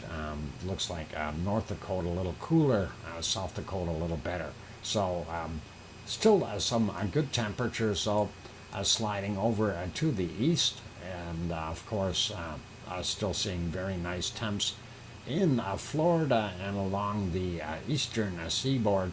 But here in the Appalachians, higher elevations are starting to cool off, you guys. So it's the seasons are changing, but the entire eastern seaboard here looks pretty good, not bad. And sliding down a little bit more, Does it look like weather will be okay for tonight's Starlink launch? We will take a look at that when we get to the storm portion there. Anyway, Cancun today, 27 degrees Celsius, and we have Central America still holding fairly well. Again, higher elevations, a lot cooler, you guys. So weather, seasons have changed, and that's what we see. But the Amazon starting to heat up again, which is really nice. I like that. Cut off there for the really hot stuff is kind of here from Sao Paulo over right to the bottom end of, I guess, well, we call it Peru or thereabouts. Not too bad in the some of the areas here in Argentina. A little cooler in Uruguay and Paraguay, about the same as the Argentine weather. Bottom end down here in Brazil, not so bad. Still chilly down on the bottom of Chile because they have a lot of fast-moving air. We see that big, massive low, and that is massive, doing its thing. Sliding over to New Zealand, and here's that darn high. It was here, moved over, and it is doing Australia a favor over here by helping push some air up, and it's returning down, but it's also not doing a favor for New Zealand because this low down here is really churning away, and that high is grabbing some of that cold air, and you've got some cooler temperatures in New Zealand, and that is not good. Going up a little bit, and we are seeing single digits in many places. Only a warm place out here on the peninsula, really, and that's not even that warm. Tasmania is still trying to recover from that other stuff. That high, of course, is helping out, bring warmer air down into that area, but still very cool. And looks like Melbourne, though, a little bit warmer, and about 15. It says 13 on the map here, but 15, 16 degrees is what I had checked on earlier, and that's what I seen. Same thing with what we see in Sydney. Adelaide should be a little bit warmer than that. It was 15, 16 on my other map as well, so I sometimes have to wonder about these because we have a lot of warm air pushing in there. 15, 16 as well for Perth. And then we get up into Brisbane. There was the home of the Oz, 20 degrees Celsius, so pretty awesome. And looking at the stuff that we have in the northern portions, fairly decent warm weather. It's starting to warm up. And Malaysian, Indonesian, Philippine areas, and still holding a lot of heat. We see that Bangkok should be about 26, 27 according to this map, but it says 29 with what Sue brought up there. So I'm kind of question who's doing the weather there for these guys, and that is interesting. Anyway, these triplets here, we'll see what happens. And now that I'm seeing this guy and this guy out here, I'm wondering if this is going to move up, or is it going to move into the Yellow Sea, or is it going to dissipate right there? But that is striking land. That's going to weaken that system, and we'll see what happens. Up in the top area here, Kamchatka Peninsula, definitely getting a lot cooler. And we still see, and there's a high there, low here, and there should be another low sitting in here somewhere. There it is, and possibly a couple more little lows in there as well, pulling that cold air down. So that's what's going on there. India looking pretty normal. They've got a high down on the bottom now, but lots of action in the Indian Ocean, fast moving stuff. And looking at Pakistan, still a lot of heat there as well. And going over Iraq, doing its thing, 32, 33. Again, here in Iran, you see the higher elevations, the lighter color. And then, of course, the lower lying land, very hot yet. Same thing goes for Saudi Arabia and Oman and Yemen and UAE and most of the areas of Africa. We see the cutoff point again. Bottom end is the cold area, so that's going to change though. They're going to get closer to their summer temperatures. And of course, we take a look at where Piggy is there in Kos, showing 24 degrees Celsius on the entire island. I don't know if that is what they have there. Let's see what the weather guessers say on here. Oh, Leo brought that up. Okay, thanks. And yeah, 22 degrees. So yeah, a little bit different. Don't know exactly. Piggy had said it was 23 earlier, or overnight it was 23, and she actually felt cold. She had to turn off one of her fans. Anyway, we have a high sitting on Sicily, and it is definitely a little bit easier going for nighttime temperatures. Also, again, here in Italy, you see the higher elevations, cooler temperatures for the most part, so they're not being cooked to death anymore, and that is a little bit nicer. A lot cooler weather here in Spain. We do see this low off the coast, and Portugal and Spain holding much nicer temperatures for nighttime. It's actually warmer in France than it is in Spain, and that is kind of odd, but hey, it is. And looking at what we see in Germany, even down here on the bottom. By the way, Tom is should be somewhere in München pretty soon, and he's flying over there on Lufthansa, so that'd be pretty awesome. Up here in the northern portions of Germany, though, it looks a little bit cooler, and there's your kind of the line right there, and below that we're seeing about 4 or 5 degrees warmer. Whereas we go up here 11, 12 degrees for nighttime temperatures. A little bit easier going here in Holland as well as Belgium, Luxembourg coming in at 16, 17 degrees, not bad.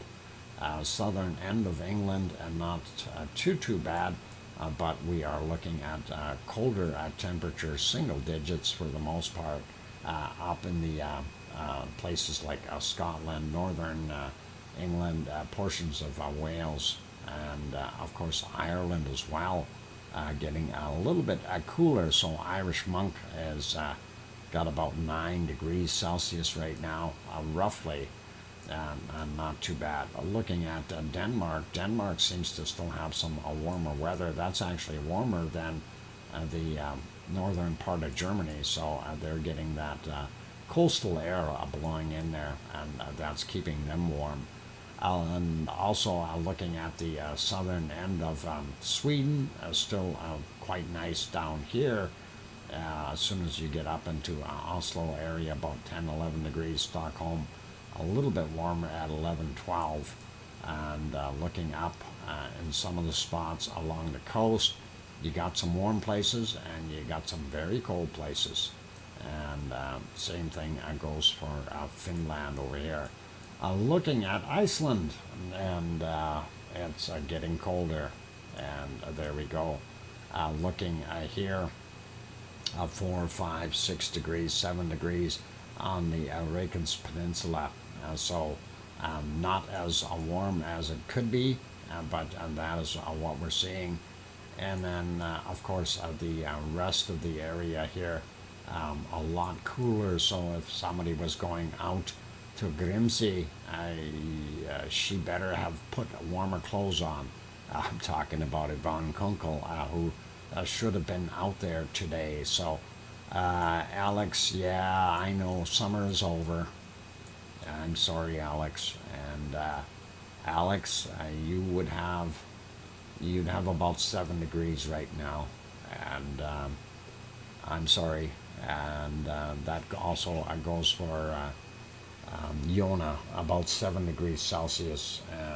Luckily, that is a little bit warmer than some of the other areas. So I did get a sunburn last week, though. Oh my God, you got sunburned? Holy mackerel, Alex. That is not good. Anyway, let's zoom back out here, and we want to, before we get too far, we see this high, that low, and we see some of these other circulations. So it looks like another high sitting here, but not as big or strong, and that is putting some warm air into the system here. So the Gulf Stream kind of sort of working, but these lows need to move. They need to go up there, way up, hopefully. Going over to our precipitation, and of course, somebody was asking right off the bat, are we going to have good weather for our launch tonight? And I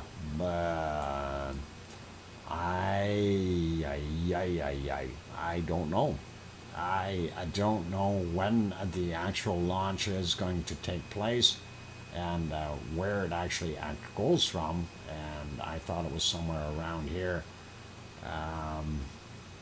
Boy, not looking very good here for launch tonight, if that's what they're trying to do. That lightning looks scary. Anyway, let's have a look here at Canada first. Some cold stuff up north. Same thing with seeing what we've got here. A bunch of lows sitting in Alaska, and those are helping pull that cold air down. We see some rain down here in southern British Columbia, also spilling over into Alberta across the mountains, and a little bit up in the north system here. I don't know if where that's going to go. It looks like the flow is still coming from that direction, from the east, heading up to the north. So that is going to be interesting to see what happens. Not liking what we see here in Ontario. Lots of storm activity. Ontario and Quebec are getting nailed, and that's going all the way down into Massachusetts and all those areas. So, we see that New York area affected a little bit. Some in Maine, and possibly getting a little bit into Halifax or Nova Scotia area there. Not sure. Looking at the western portions here in the mountain areas, some bunch of isolated storms, really. Most of those are small systems, and they'll fly over, dump a bunch, and take off, right? And also looking at Texas, hardly anything there, but a few. But down here in Florida, I'm not overly impressed with them doing any kind of Starlink launch tonight. I don't know. Launch is at 10:10 p.m. So yeah, I don't know if that's gonna really affect it. It's gonna be interesting to see. But you see what we got there, right? So that is kind of a mess. And where they actually are launching from, because I don't know where the actual launch site is located. I thought it was somewhere in here. I just don't know. Anyway, and NASA Live on YouTube would show it. Yeah. Okay, anyway, let's carry on here, looking at what we've got in Mexico and Central America. We see those systems that I thought were developing, and they are. And we see Central America is just a mess. And we get down to South America, We see the Amazon area here starting to see more storms there as well, rain showers. Probably good that they're getting some rain here in Peru and those areas as well. Been a while since we've seen some good rain in there. And this system coming in here, not sure what all it's going to affect, but looks like all the way into Paraguay, Uruguay, not bad. Argentina for the most part, nothing in there. And then Chile is getting hit, and the mountains are keeping it out of Argentina for right now. Sliding over to New Zealand, let's take a look and see. Yep, that high is bringing the cold air in, and of course on North Island a little bit warmer, so it is getting some rain. That's what they want to see. Don't see any rain here in Tasmania or in the southeastern portion of our wonderful Australian area here. Adelaide, on the other hand, though, and that low, that'll probably move over this way and drench everybody. So Leo, a couple of days, and you're going to have major storms, maybe a day or so, and we'll see what happens. Not too much in the northern portions. Looks like it's going to be pretty dry. Wow, thanks Leo for that wonderful super chat. Leo Carlson, there we go. Get that written down. And Australian dollar sign and $14.99, and it says thanks Doc for another great stream. I appreciate you and all the mods as well as everyone here. Good night all. Oink oink. Thank you Leo, and that is awesome super chat. Appreciate it.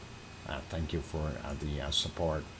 Anyway, sliding up into our Malaysian Indonesian area, pretty much normal with the storms there. That includes Bangkok area, all those.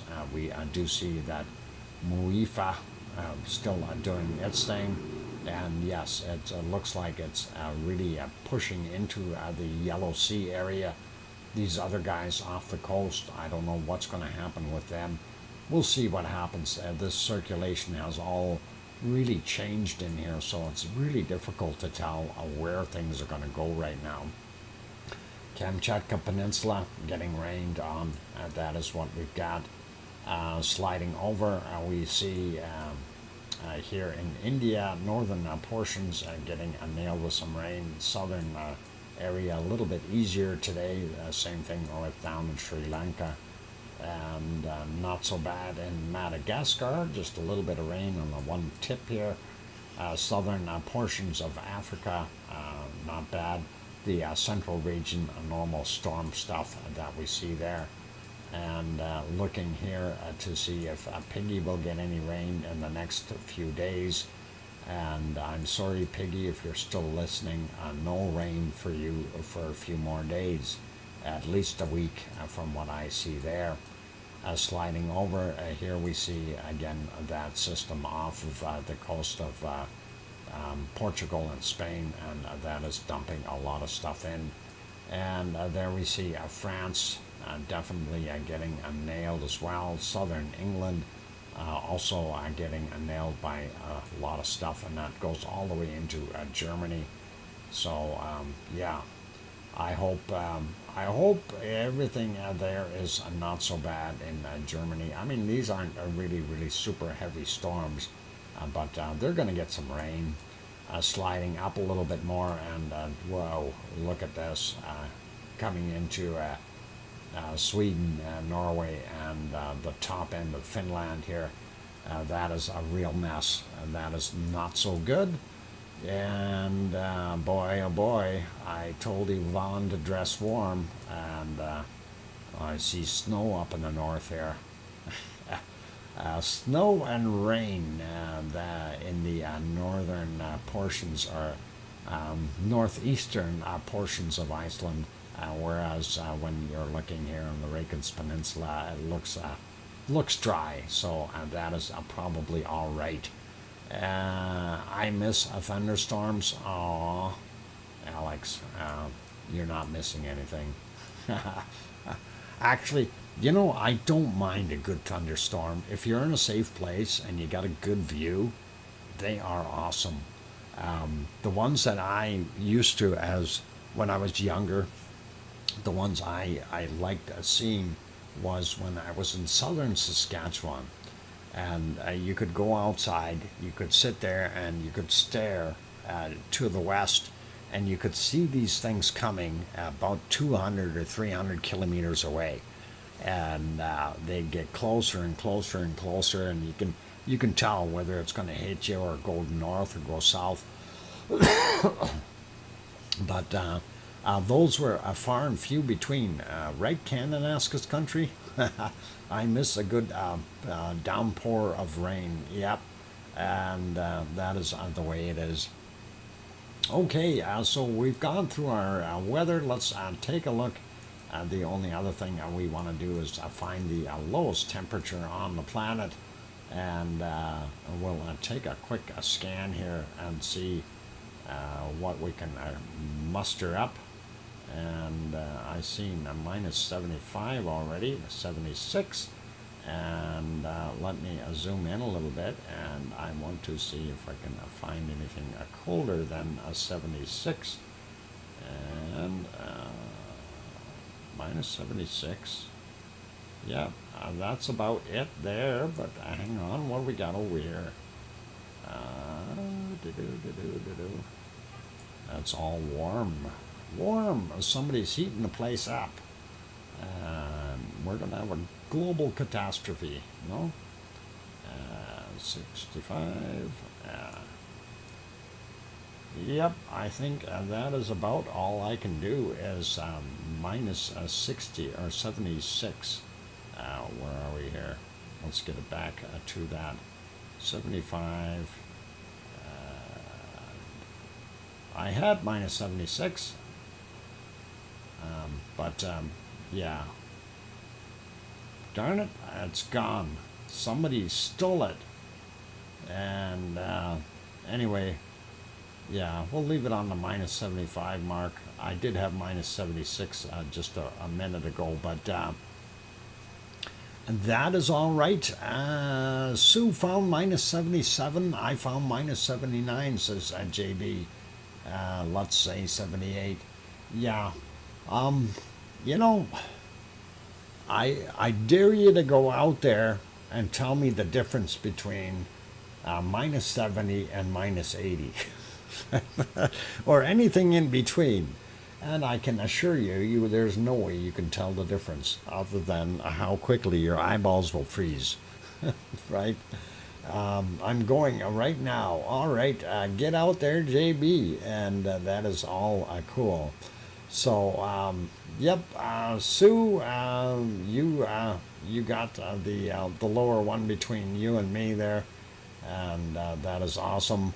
And I don't know where you guys found the other ones, but like watching Dr. Fox. There you go, John Shepard, and welcome.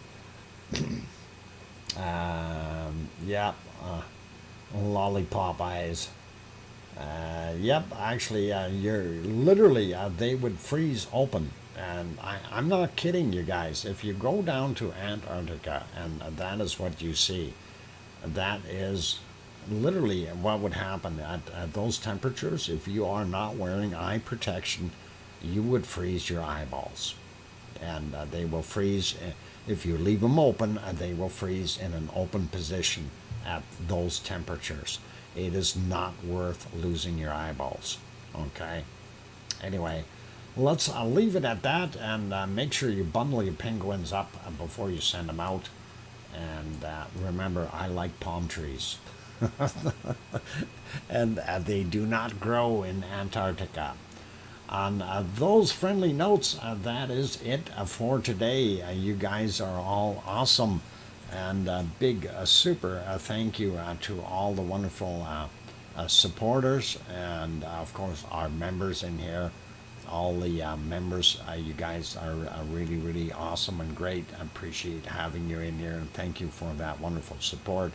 Also, a big thank you to the super chatters. I'll read through the list.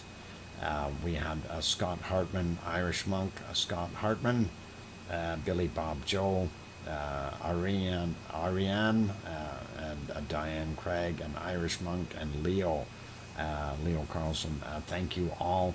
Also, a big thank you to, like I said, all of our members in here, and as well as everyone else, everyone that's part of this wonderful lava family. Thank you guys for being here. Of course, without you, the stream would not be here. So that is all cool and great. And also a big thanks to our moderators, Arizona Snowman, Piggy, C&D Boy, 24/7 Live, AZ Skies, and possibly some of the other ones that were hiding in the background. So thank you, moderators. Appreciate all your wonderful hard work as well. On those friendly notes, be good, everyone. Take care of yourselves, and please, most of all, the very important part is that you make sure you tell your loved ones that you love them tonight, for tomorrow is never promised. I'm your host, DrFox2000, and that's it for tonight. Take care, be good, and oink oink. Good night, everyone. See you all tomorrow. Thank you.